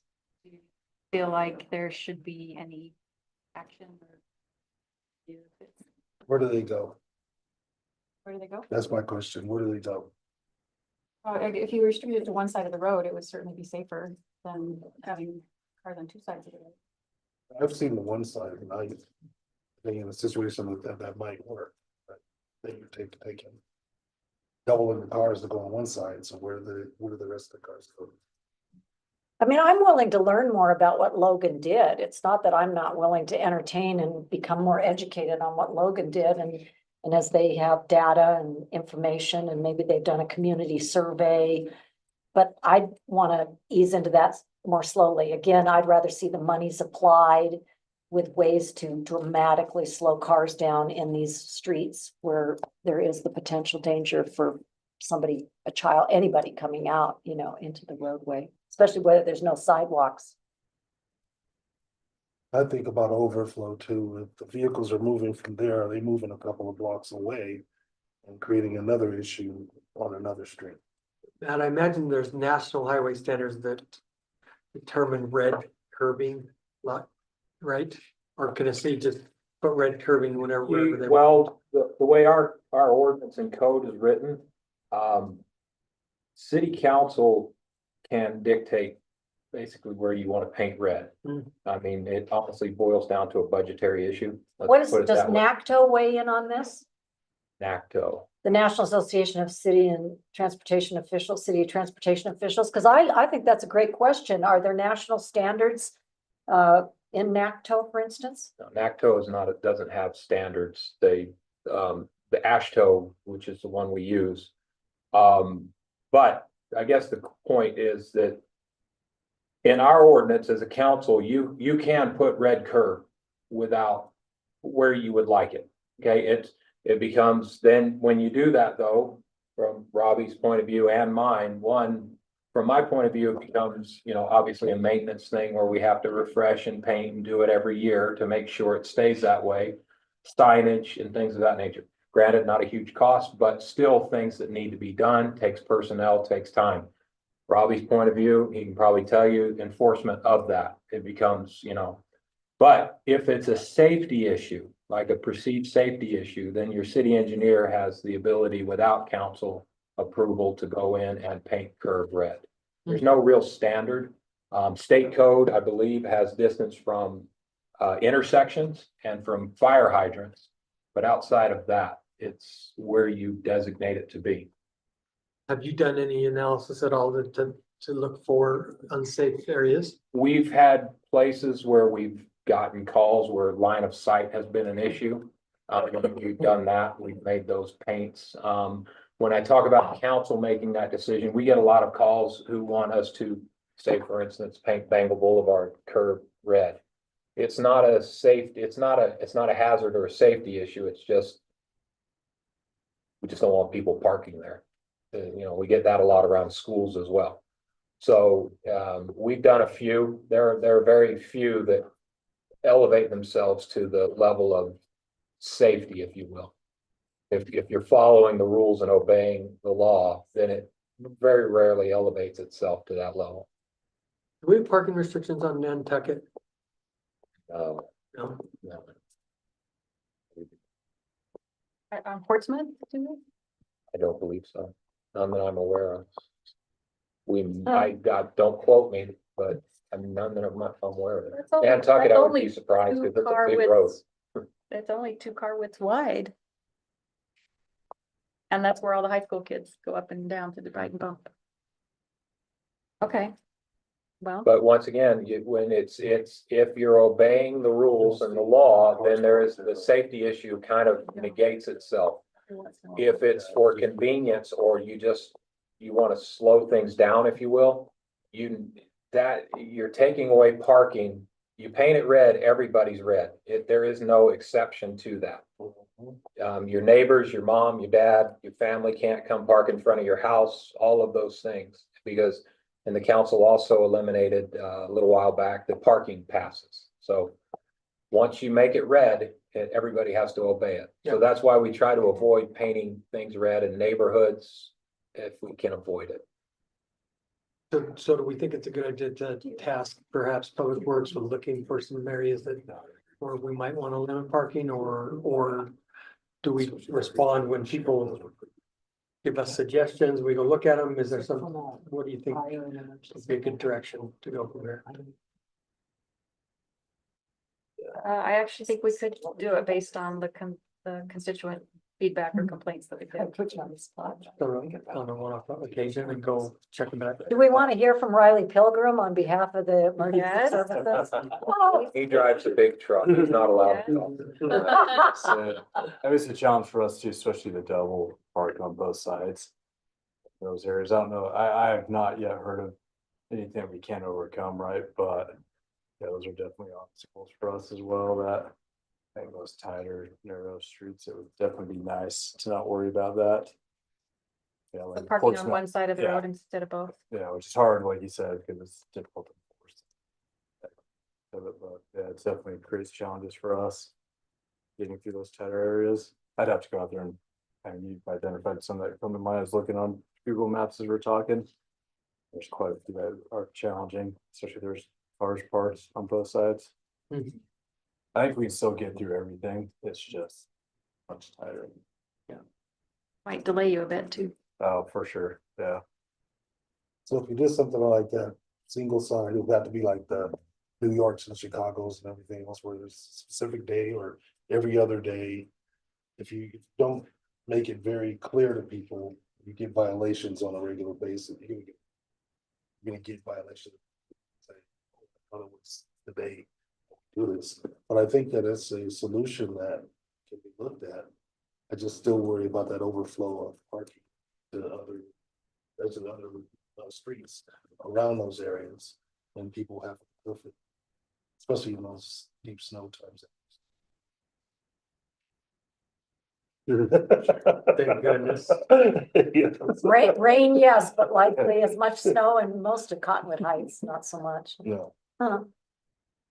but that overflow into other neighborhoods is a concern. Especially for, I think about mothers with young children. They have a truck, 3 blocks or 2 blocks to give their kids at home. It's, they can be killed. So should we leave it up to residents coming to council and having a council member come in and say, I'd like to look at a street that's worrisome for me, and we'll talk about it as a council? Okay. That sounds like a good start. Great. With a good discussion. Thank you, Councilmember Highland. So we're gonna move on to item D and then stay with you, I think, a little bit, and this, our city manager wants to add anything, but this is entitled rental of private property amenities / spaces.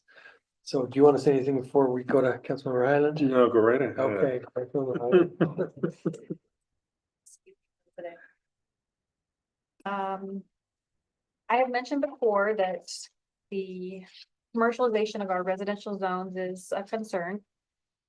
That particularly the nuisances that are associated with some of those, and it's difficult, and I know we have conditional use permitting and things, ordinances in our code already. So anybody who's doing a business should technically be licensed. Whether that's gonna happen or not, I wanted to talk to the council about our appetite for maybe adding some additional restrictions, particularly the renting of, say, backyard amenities and even parking spaces. To the app that comes to mind is Swimply. Right now, there's very few advertisements on Swimply because it was a platform to use backyard swimming pools. There is one right now that says, I can accommodate 50 people. You bring your party to me and I'll rent you my backyard. So it rents hot tubs, swimming pools, basketball courts, pickleball courts. It's coming up with tennis courts. And I think they're actually expanding now into residential, like a renting property. So I've had a discussion with some of the other council members, and there is a difference between someone who, let's say they're just gonna do a little basketball lesson in their backyard. To me, that's different than organizing a pickleball tournament in your backyard or renting your tennis court for 8 hours a day because you want to recover the cost. And I'm not coming to you with any specific recommendations because I don't know how we would do this. I'm just concerned that it's going to become a bigger issue. Parking, renting out your backyard to park somebody's RV or boat, that can be done on gravel. That doesn't have to be done on concrete. One of our planning commissioners was parking Turo cars in front of his rentals, and then people would come from the airport and rent the Turo cars. So we're talking about an intrusion into our residential neighborhoods that I think is going to continue to increase. So I'd like some feedback about what you think we should address or not address. Should we wait till it's a really big problem, or should we head it off? Maybe you have some comments too about what the ordinances are going to say. Yeah, I'm happy to go over what the code says Yeah, right now. let's do that, Mike. So in any residential zone, a home business is allowed with a license. If you don't have clients coming in, you're just using an office to do, whatever work, and you don't have employees or clients, you don't have to go through any process. We can't even charge for a license. We just register it and they get their license and they're good. But anytime you have clients coming to the home, whether that's one person a week or 50 in one day, by code, you're required to go through a conditional use process that goes to a public hearing. And we look at things like, do you have employees? Where is the parking? What are your hours of operation? How many people, clients per week do you expect? And we can regulate those the way we regulate any conditional use permit. So theoretically, if there's a violation of this happening, someone's renting out a court or something like that, we could, code enforcement or an officer could check if they have a business license, and if they don't, they're operating a business without a license, and that could be enforced. So what about like piano lessons? Yeah, we do that. I mean, certainly there are people doing that don't come and get a license, but that technically does require a license through this process. We've issued permits we have a home tattoo studio, we have massage, we have, counseling and therapy services. We have a lot of those, and we've gone through this conditional use process with all those. I don't recall that we've seen one on the scale of like, we're renting out a tennis court in the backyard. So if that's happening, I don't think we have any of those legally licensed, but there are ordinances and parameters in place that, are at least a little more clear and easy to enforce than say like a short-term rental. violation to be topical, we can go and say, hey, there's business activity, show me your license, and if not, then here's your citation or whatever it is. It comes down to evidence then as well, that it's actually business and they've rented it and they've. Yeah.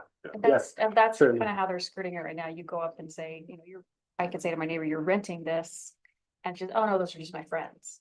But yet you see the 4 cars there every hour on the hour, and 4 hours in the morning, 4 hours in the evening. Right. So it does come up. Sure. with Oh, enforcement. sure. One of the things I was kind of thinking is, like, in our ordinances, we say, for example, you can't have more than a certain number of dogs for kennel space, or, some things like that. Is there anything that you could think of that we might need to codify? Well, the thing that's coming to my mind is, gauging the nuisance, because I don't think anybody'd ever get a call, because if somebody's teaching piano 3 times, I don't think anybody's gonna be bothered that either somebody's walking there or somebody's, me even driving to that house but the if you're doing a swimming pool and you see 10 to 10 cars come to that swimming pool every day, then that to me is a nuisance, so gauging a nuisance, to me, it might be the number of people or cars that could come. I don't know how you'd regulate that, Do but we have? The only parallel I can think of is, and these always generate a lot of interest, is like home daycares. They have capacity limits of how many kids can be in a home daycare. And it's, Do you know what it is? 12 is the maximum, but you have to have a clear pickup and drop off plan, and, it's pretty substantial, application process for something like that. We have a number of trips per day. No, but See, if we're other concerned, we can taxes. ask for a circulation plan. We could ask for a traffic study if we think it's. But relevant. that's currently not regulated with our business license process, is the trips per day. It is not mandated that a home business application submit a traffic study. Typically, Certainly. 90% of our applications, it's like 2 people per day, so a traffic study is probably not warranted anyways. But if we see one that's like, well, this is a lot, we could certainly ask for it. Yeah, it's an interesting phenomena. I did go on Swimply when I heard that this was going to be on the agenda, and I searched for a swimming pool to rent in Cottonwood Heights, and nothing came up. Now, I'm not saying that, but nothing came up. So I'm a little bit with the mayor that I certainly don't want nuisances, but I also I'm a little reluctant to get too far in front of this with preemptive. When I'd kind of like to see what develops. I mean, I know you've had challenges with your neighborhoods related to pickleball. And a swimming pool in our backyard Uh, that has stadium size speakers and 40 to 50 people on the weekends. Where? No. yeah, I wasn't. You're supposed to bring me. Yeah, no, I mean, I can bring this back up when, it will be in March, April, May that you start seeing all of these pop back up. And there are 2 right now, you're right. There's one in Cottonwood Heights, there's one kind of bordering Sandy. I agree with you that the popularity will be increasing. I went to a baby shower at a home that was rented for 3 hours. And there were cars lined all up and down the street for this baby shower. It was in Mill Creek. And I don't know how often this couple did it, but they were there when everybody arrived, and then they just left for 3 hours and they came back. It's shorter than a short-term rental. Yeah, how do you police that? How do you regulate I don't know, that? I don't know. Well, Wedding receptions it's in backyards. interesting too, because that's what I was just gonna bring up. Yeah, A wedding in the backyard, if I throw a wedding for my daughter in our backyard and the entire neighborhood's flooded with cars one night, everybody's gonna be Yeah. bugged, but it's gonna be over in one night. it'll be- If I do it 10 times a year, yeah, then people are gonna be, then it's a different issue to me. Mhm. I agree. And when I did my daughter's reception in our backyard, and I sent a note to everybody. you invited them all to. Well, yeah, partly, yes, but I also said, look, this will be over by 9:30, it's just a one-time thing, please excuse the parking problem. But then I had multiple people after that event ask me if they could rent my backyard.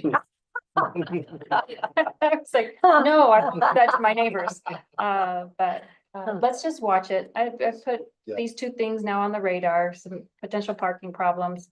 And then just the rental of backyard amenities. I think and you know, people can rent their bedroom just for storage for, you know, you just, or part of your garage for storage. And so we'll see if it becomes, if it starts to bother people. And if it is, they can call in, and it sounds like we might have some teeth to go investigate now.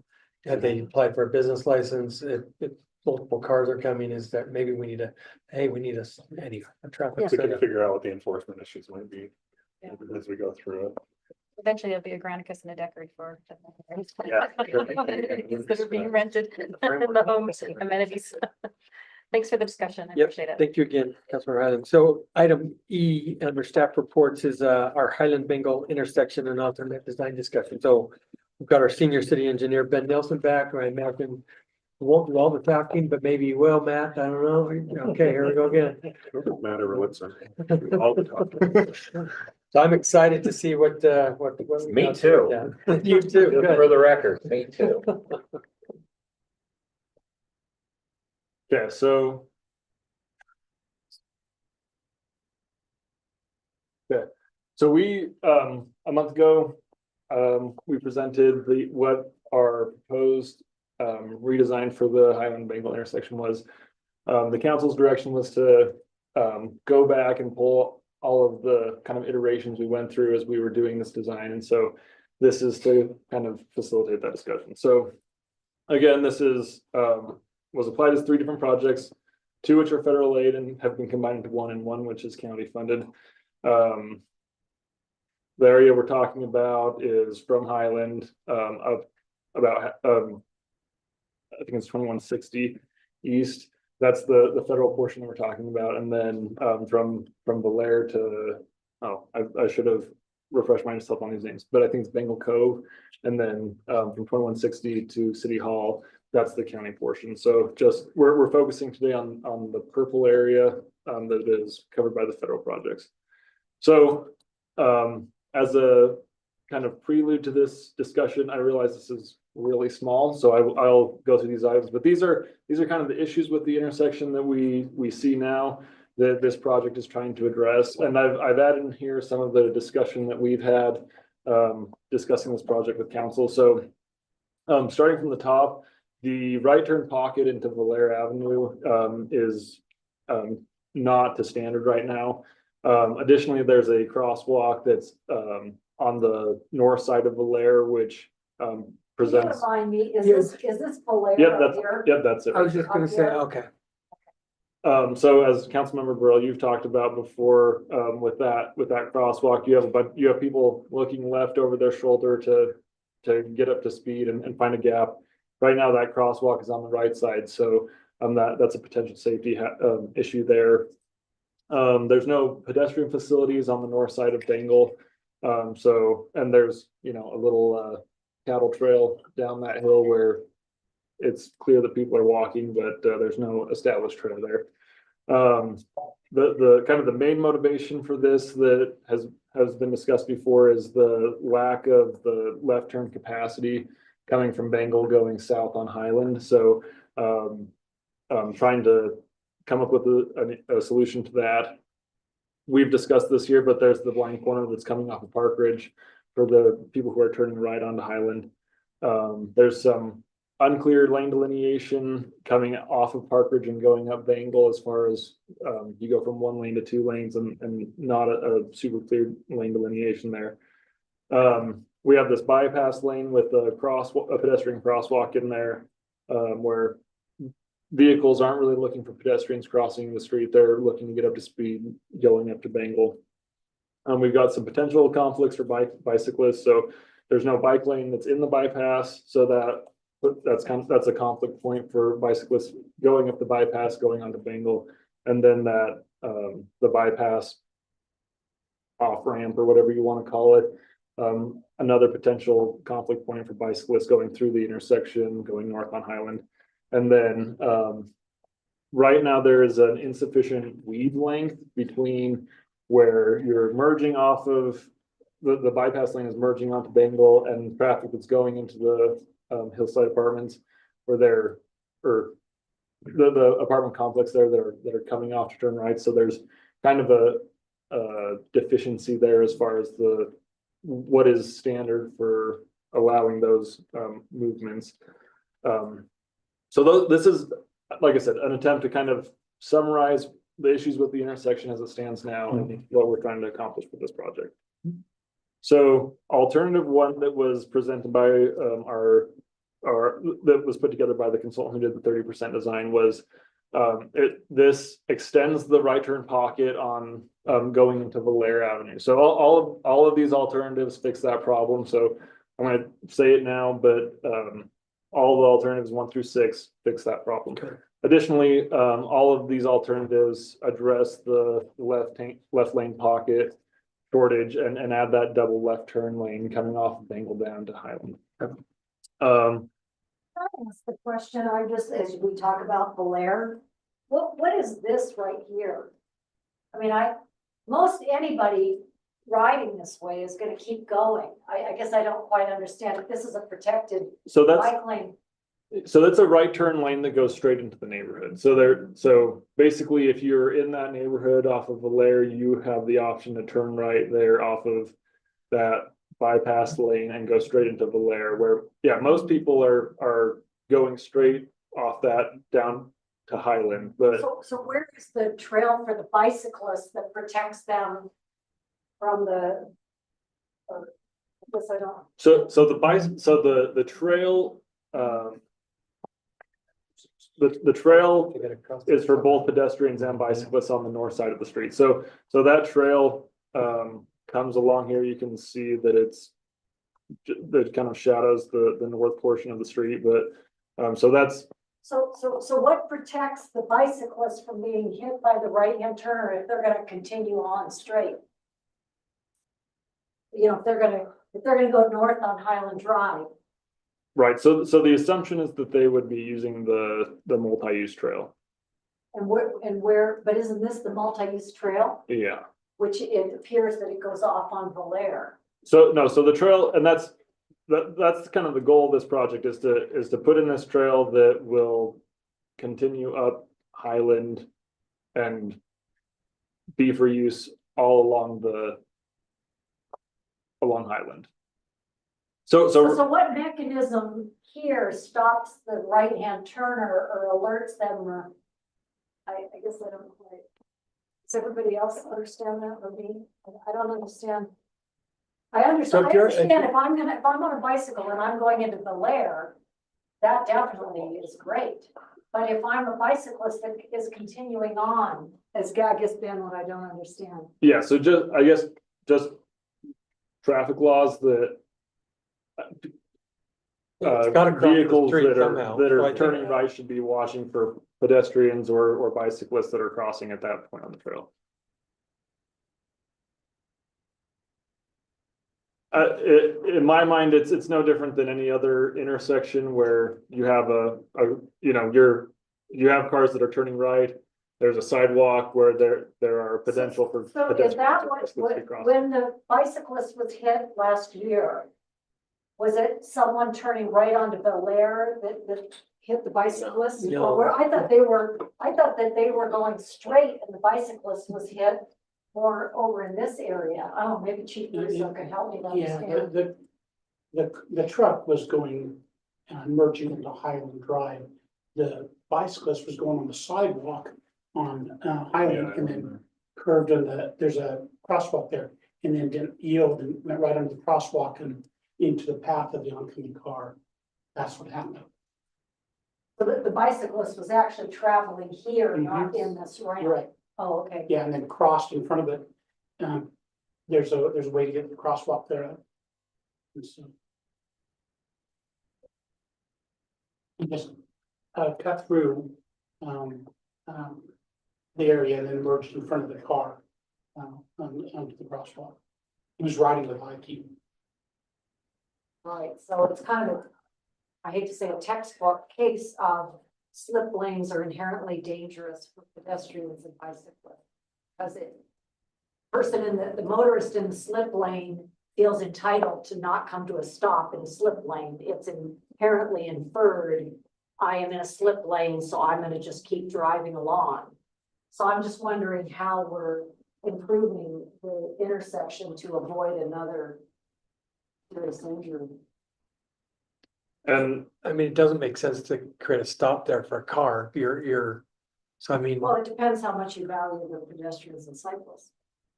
In my opinion, from everything I know, slip lanes are designed strictly for the convenience of the motorists. So we have to decide whether we want to continue to build slip lanes in Cottonwood Heights. It's a choice. go ahead. Ben.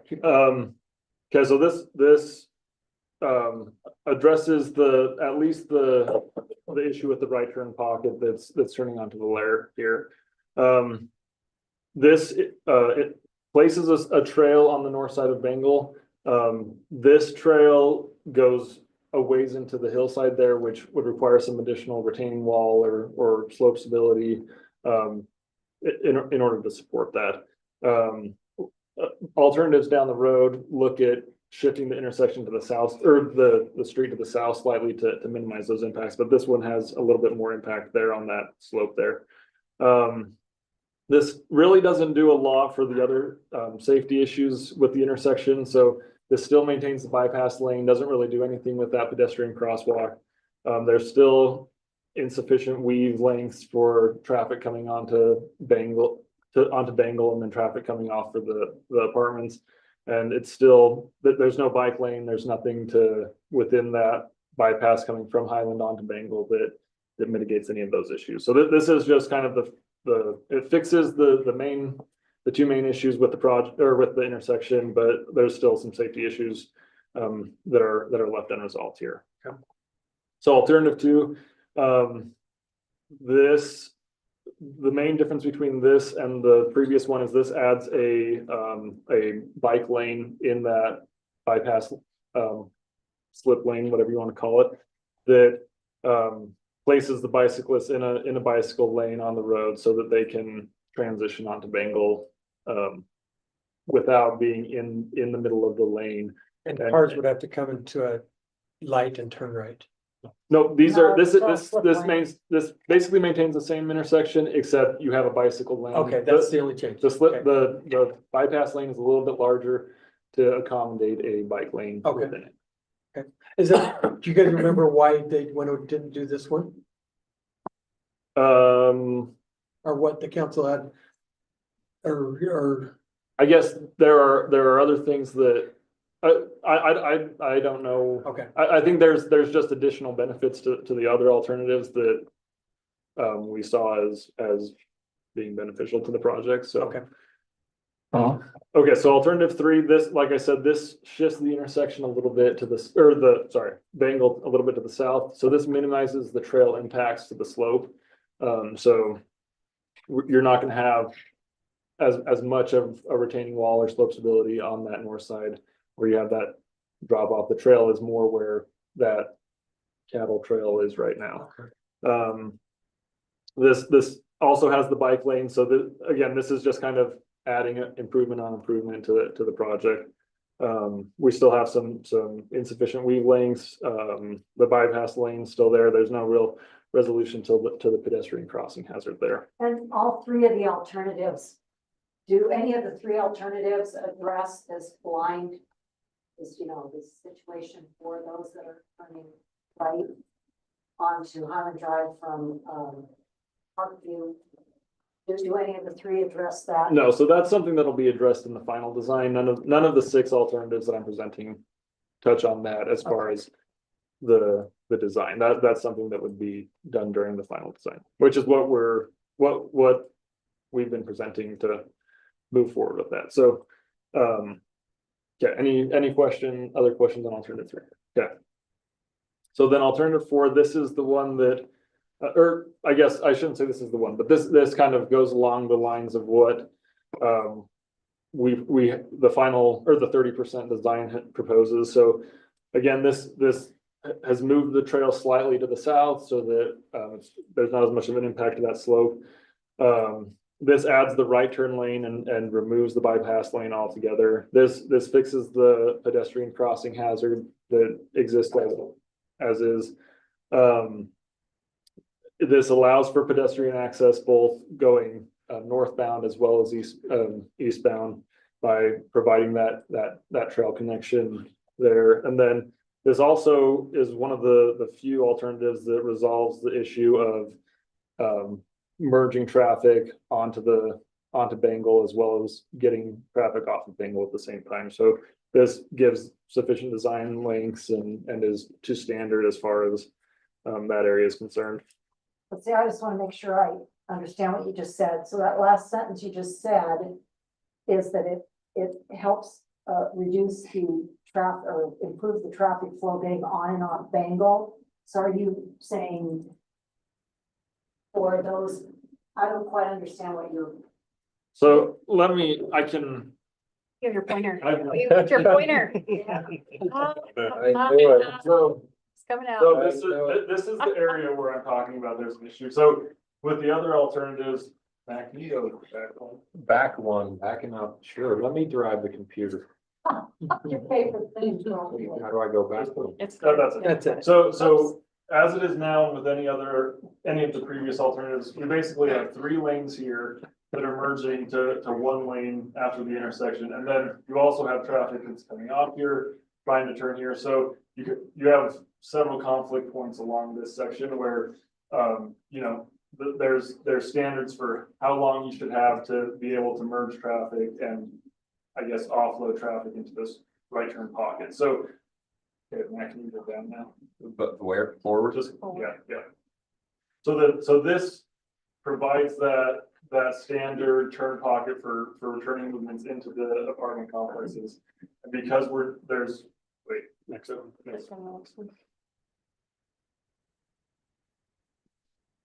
So this, no, go back. Yeah, but because we're removing this merge movement from the bypass lane, we're not having a conflict there of trying to get traffic onto Bengal as well as get traffic off of Bengal within a limited.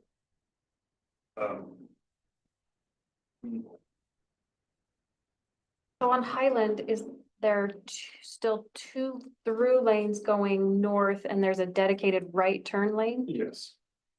Okay. Where does the dedicated right turn lane start? It starts back here, there's no imagery, I guess, associated with it is, but I looked at this compared, and I think our final image shows this, but it's actually, I think, about 100 feet or 200 feet beyond what the right turn or the bypass pocket starts as is. So I know last time there was concerns that by having this movement at the light instead of having it at a bypass lane, that would back up traffic on the Highland, but really there's an increase in that pocket length to allow cars to get out of the free flow of traffic. And I mean, during those peak school hours, there's even with the design as it stands, or as the intersection stands now, there's backing that comes on Highland. But the goal is to get as much of the right turn traffic into that pocket to prevent impeding traffic that's going. Would that require property acquisition? Yeah, so so there is some additional property acquisition that comes with that. We already will have to acquire property for pretty much any of these improvements from this apartment complex. So that's just some additional right of way acquisition. Any property acquisition on the trail on the north side too? No, we have That's all the right away. we need on the north side. It's more just the slopes of the hazard on the. Yeah. Any additional questions there? You got 2 more alternatives, right? Well, Yes. okay, yeah, it's still that blind spot coming east on Park Ridge. Yeah, and like I said, that That's gonna have to we've come acknowledged with that a that's an later issue, design. but that's something that as we go into this with our consultant and enter that final design, that's something that we can look at there. That's another property acquisition, right? Because that's all private Yeah, on that turn. Yeah, yeah. and that's why I was wondering how much property, I know we're not gonna go there, but how much of that property will be impacted? 'Cause I drove by there, and once you're at the light, I could see fairly well in both directions, but I just hate to take folks' property And if it's unnecessary. We pay them pretty well. I don't know, but. Well, I'd look to see if they could just move their Complex. fence. I mean, And apartment, there's that's actually all, streets. There's big that's trees. all grassed in landscaping for the apartment complex, right? Yeah. It's not really taking land, Councilman Newell, it's not taking land from a private, homeowner, it's part of the, He's talking on the Pardon line. He's talking on the other side of Park Ridge, Um, where the blind corners are. oh, the blind corner, okay. Just have I to see. move that fence. Okay, I thought he was talking about the, on the other side. Yeah, so what's the difference between 5 and 4 now? So 4 and 5, so 5 has this sort of, so it's a smart signal, so something like when you come, a lot of freeway off ramps that you get off, you go to the light and there's a right turn light that's there where you can still turn on a red, but it allows some sort of traffic control. To stop cars and at least have them look. So we still have a pedestrian crossing here, but with that smart signal, cars should be paying a little bit more attention to where they're going, kind of like Councilman Burrell was talking about on the other side. It forces the cars to stop rather than just giving them the free flow through that movement.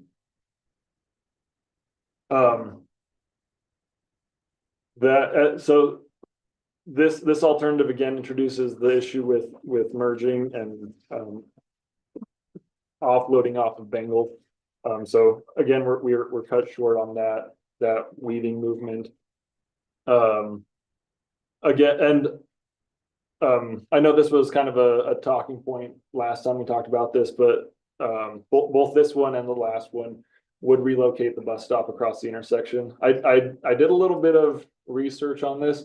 We have about 50% of our bus stops in the city that are on the far side of an intersection. So I don't know that that's, that in my mind, that's not a deal breaker for the project. We have. I don't know if there's any that have this much traffic. Okay. I mean, am I wrong? So there are several on Highland that are on the far side, and then Fort Union is our other bus route, and I would say I mean, you'd be turning this from, if a bus stops from 2 lanes to 1, right? right. I mean, I just can see in the morning how many cars are going south on that road, that to me, that's a major issue. But I guess there's a bus stop there now, so if a bus stops there in morning traffic, whether it's on the near side or far side of the intersection, the result is more or less the same, that traffic is stopping. It's on the near side right now, right? Yes. Yeah. Yeah, okay. So anyway, I just thought I'd bring that, and you're correct, but I don't know that needs to be, or in my mind, that's not the death of the project. So Okay. just any questions with this alternative? I look at that, thank you for bringing up the bus stop again, and I know they don't like pulling out and pulling back into traffic.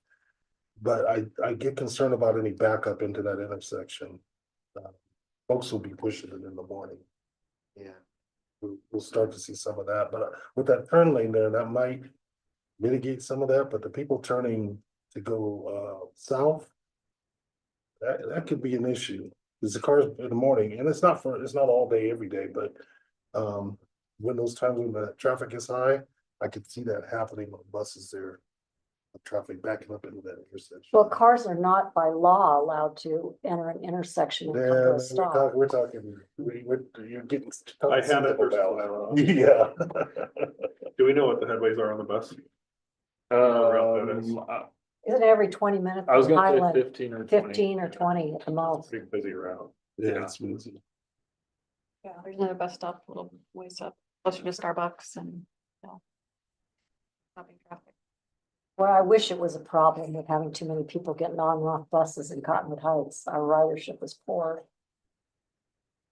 Okay, so this is alternative 6. The main differences with this, so this is a similar idea as the smart signal, but actually uses a full stop control rather than a signalized light at this intersection.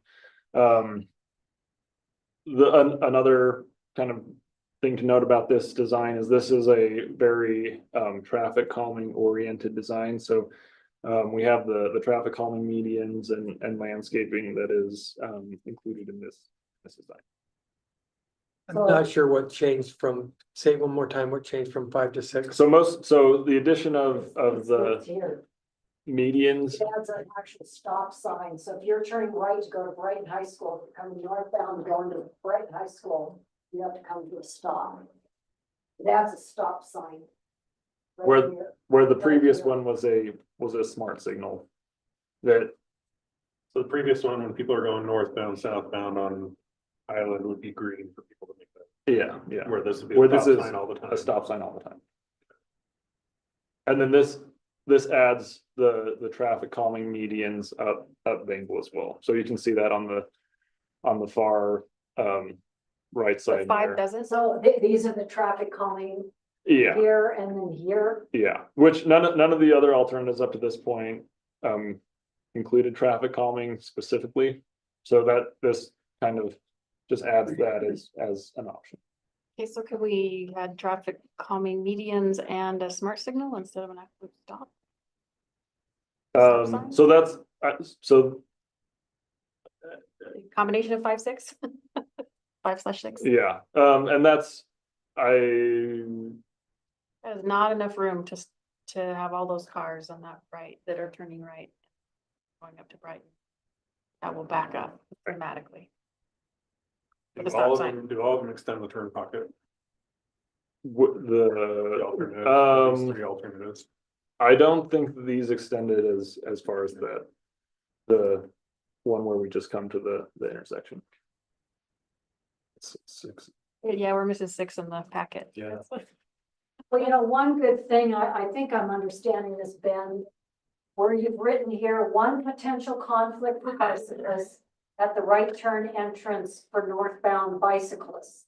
So what I'm understanding in terms of traffic calming is if motorists know they have to come to a stop here, am I interpreting this correctly, that it makes it safer for northbound cyclists because the cars are slowing down versus a slip lane, even with a smart signal that will allow vehicles to flow rapidly?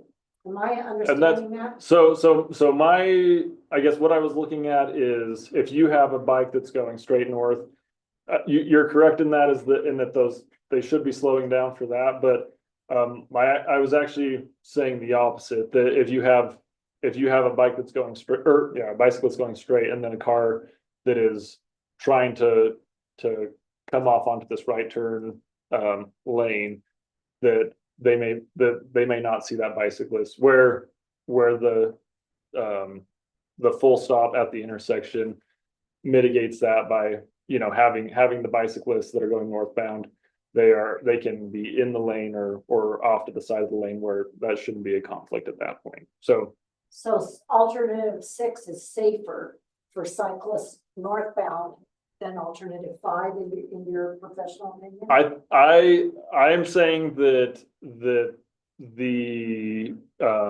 dedicated right turn lane at the intersection is the safest for northbound. Which is alternative 3 or? Alternative 4. Yeah. It's alternative 4. Can we go back to alternative 4 Yeah. just for a second?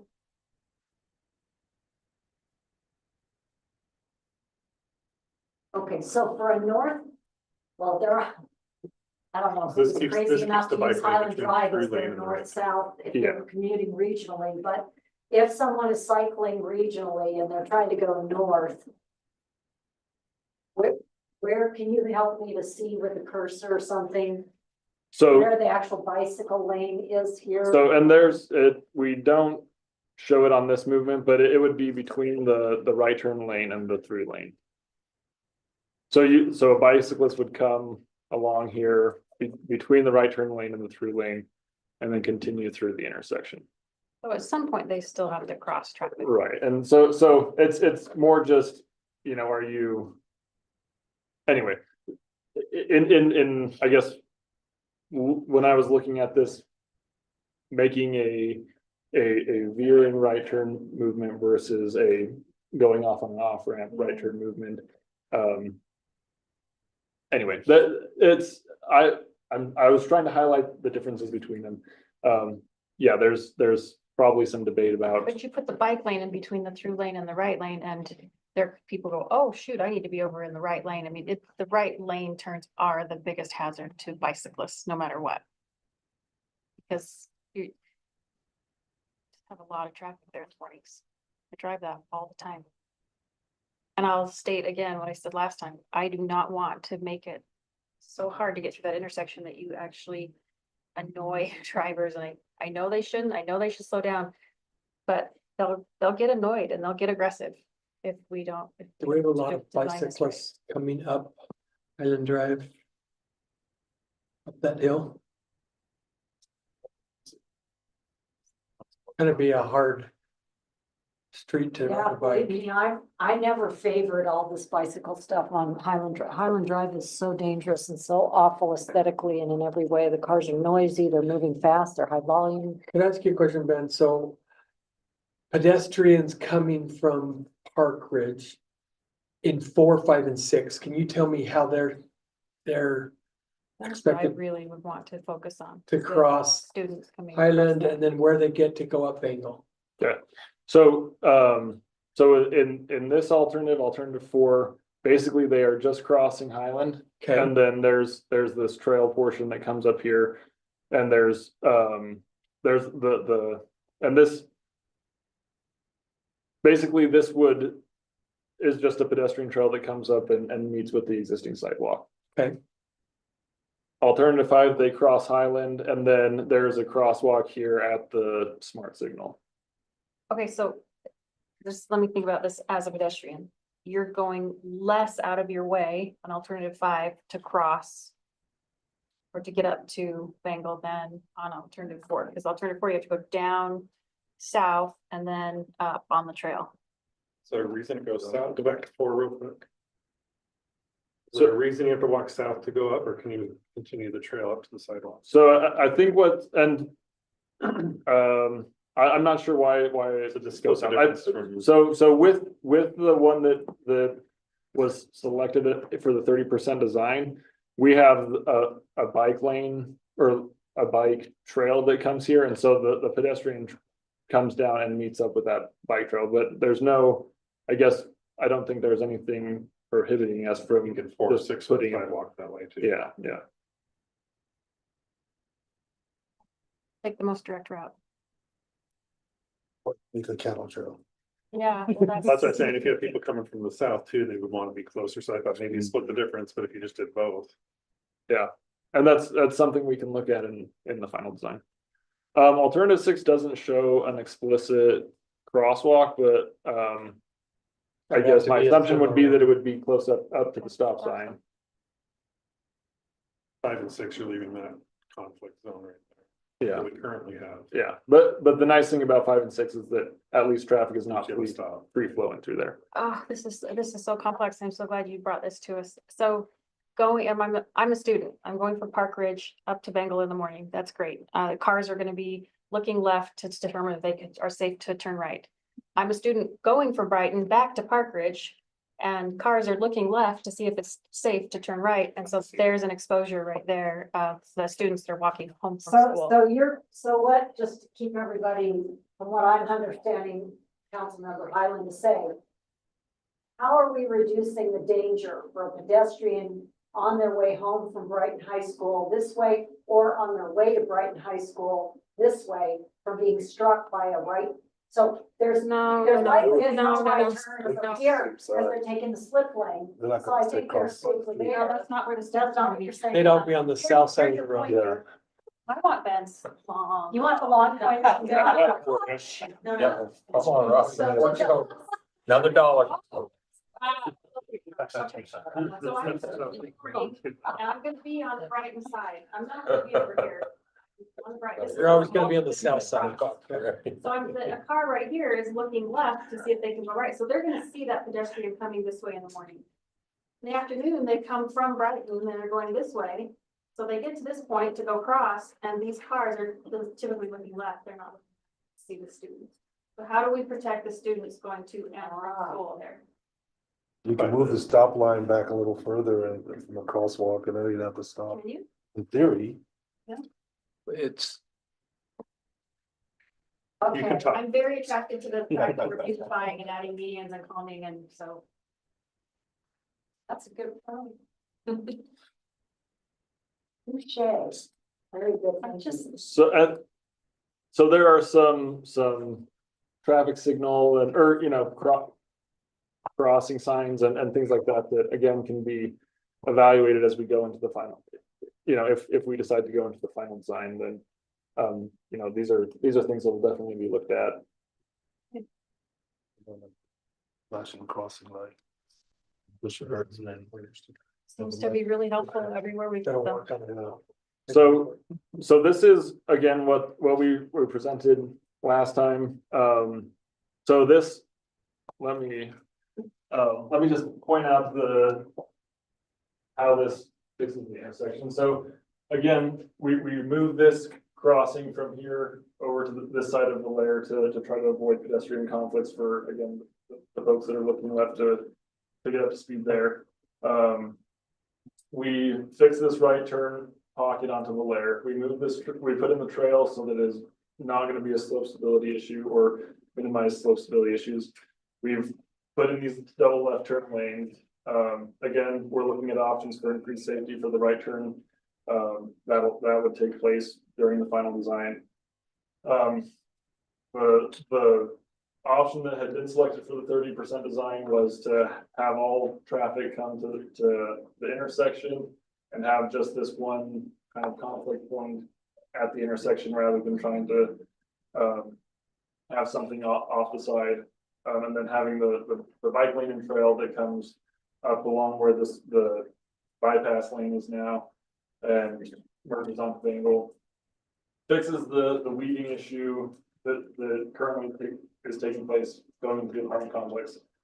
And then we also add the traffic calming along Bengal as well to implement some of the benefits that we're in.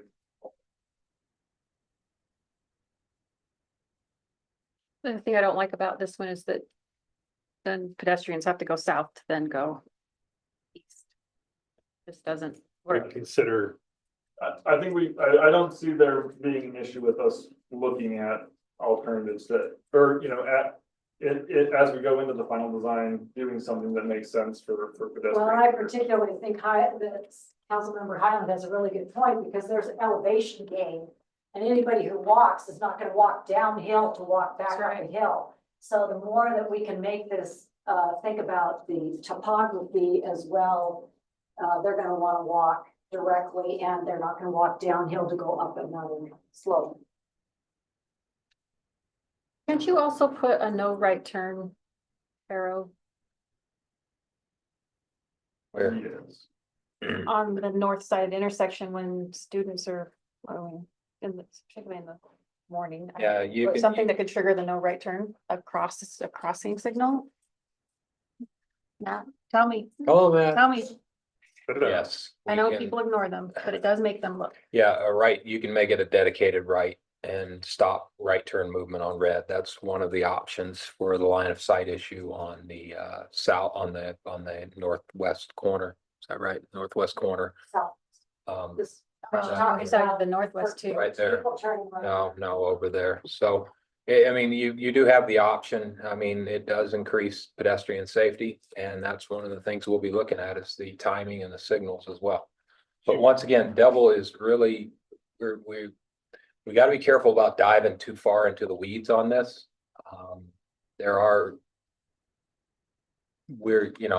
We've got to, if we want to do it, we need to get into that design and start working our way through those options and see what we have. Well, I think Councilmember Highland had a very astute observation.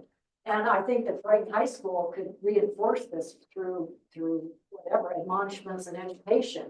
Those students that are trying to get into their neighborhood here on their way home should never try to cross the street. They just stay on this side. Therefore, they are much safer coming across here than to subject themselves to a right-hand turn. Where there's danger, in my opinion, is when they come in the morning from in the morning to get to school, the danger point is right here.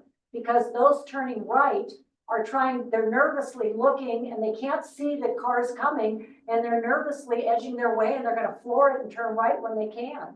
So to me, this is the most dangerous corner in the mornings. If we can train the high school students to stay on this side and enter their neighborhood from here, they won't be subjected. Because the right-hand turners will be in a slip lane going this way. Anyway, enough said, I don't mean to belabor. I'll sit down. Okay. Have we given you any thoughts and direction? So So I we guess have- where we were We have at, to determine if we're willing to fund the full study. So I would say a couple of things. The bus stop's a big deal to me. So I'm not convinced that we're not gonna have major traffic issues limiting that after the intersection to one, especially in the mornings. That one bothers me. I don't think that the bicycle lane coming up, Highland I don't see a whole lot of value for that. Because how many people are riding their bike up that hill? So the value to me of 4, 5, and 6 is protecting students more that are walking from Park Ridge to school. So have we done studies to see how many kids are doing that every morning? We haven't done any physical pedestrian study on that intersection. No. I see them every morning. You do. Yes, we do. I try to avoid it when I don't. So what I would say is, prioritize the pedestrian flow. I wouldn't say ignore the bike, even though it's an uphill slope. As we discussed earlier, e-bikes probably gonna sneak into our city, and so we should consider it, but I think the pedestrian flow is the highest.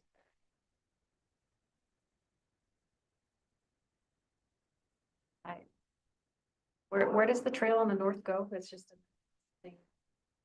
so the trail in the north connects to the overall Eventually get trail down system that to is Fort Union. planned to go from I-215 to City. Cyclists that are trying to get onto the wonderful Fort Union Boulevard. I'm sorry to be sarcastic, but that is very. And we have a long way to go for bicyclists to want to ride along Highland Drive or Fort Union Boulevard. We have a really long way to go. I don't ever want to. I'm only one voice, so. It's too loud, it's too dangerous. I'd rather be in the neighborhood. Neighborhood byways, that's what I said Make 3 my years way ago, through. neighborhood byways. Okay. Well,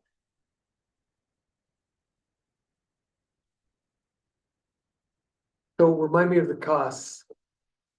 So our match for this project is about 200,000 For both grants. for county, the federal. intersection. The county has some additional costs. But to get in the trail and the intersection improvements, our match is about 200,000. No matter which alternative we choose. So technically, yeah, so if we change alternatives, then we will have to go do some redesign with the 30% to get that. Because we're sitting in 6 right now, right?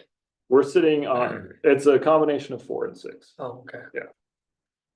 I think I'm a little bit low. We've already done the design, this We've is done the the 200,000. We have done, 200,000 is for the implementation. We've done the 30%. Now we would have to do the full design, which would be, That's only the design, it's not. the it is implementation. also implemented. Oh, it's design and. So this is to get us through to completion. So we've gone to 30% design, which If we change it, we start If we over change on it, the we gotta design drop back and go 30% on whatever alternative. or- and we Make them redo all. the environmental documents as well. And what is the cost associated with the redesign and the environmental I study? would have to look back on it. I don't recall. Too much. Yeah, so the, did I think we- this is why we've been, really wanting to go to that comprehensive safety action. Cottonwood Heights is because we don't have I don't know what the interested matrix should be to spend $200,000. And what we talked about in the retreat is basic infrastructure is really important. Not taking away from that. I will support this. A lot of money. At the next council meeting, we'll be presenting all of these projects for that discussion as well, as far as funding of how we want to proceed. So that can, we're not in a rush right now for this, so come back with those numbers and we can make that decision at that point, if we even want to push forward with this, or if we want to put it on the shelf and wait a few years, we have those options. Is there any other intersection that's screaming safety problem that would be a higher priority than this? I could, Do we have grant funding for? yeah, we don't have funding for it. Well, the phone calls I get from people that live in District 1 is about Highland Drive and Creek Road.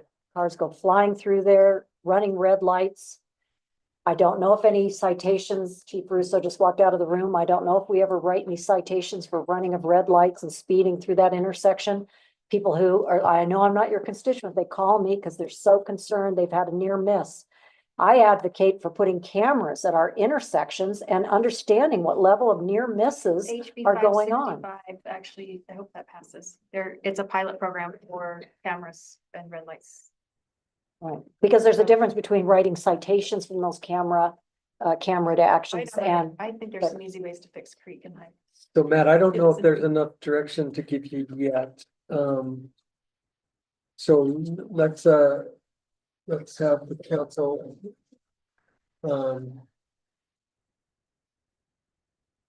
think maybe one of the key decisions is whether or not we're gonna fund it, like you mentioned, and Matt and I have been working on coming up with a memo or an outline of what it would mean to fund each of the projects that we talked about at the retreat and what we'd be missing out on if we funded those. Give you a little bit more data on whether or not you want to fund some of these projects that we talked about at the retreat. But maybe a little. How much did we contribute in the 30% design? Do you have any idea? Sorry? How much did we contribute to the 30%? Well, well, I don't know the number. We pay, that was out of city funds. We paid the whole bill. We Oh, don't we get, did. there is, you cannot do the environmental in that. That doesn't cover under the grant. And that doesn't count towards what No, we've it's already. Mhm. And you're not concerned about federal funding on this either, actually coming through? No, this one's already money sitting there ready to be used at this point. This is, That's a good place to be. Yeah, I know, the allure of the.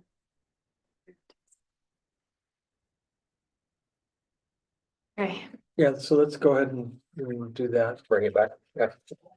please give us a, digest the. Okay, thank you. Appreciate that discussion. Next item is item 4, review of calendars and upcoming events, March 14th and 15th, are musical auditions for the Lightning Thief. I imagine that's here at City Hall. March 19th from 1:30 to 2:30 is our next senior social, which is gonna concern pet health. That's here at City Hall. And then March 20th from 6 to 8, we have our ceramics open house where you get to meet the artists from 6 to 8 on March 20th. We do not have an item to discuss in a closed meeting, so I'll entertain a motion to adjourn our work session and we'll start our business meeting at 7. I'll make the motion to adjourn our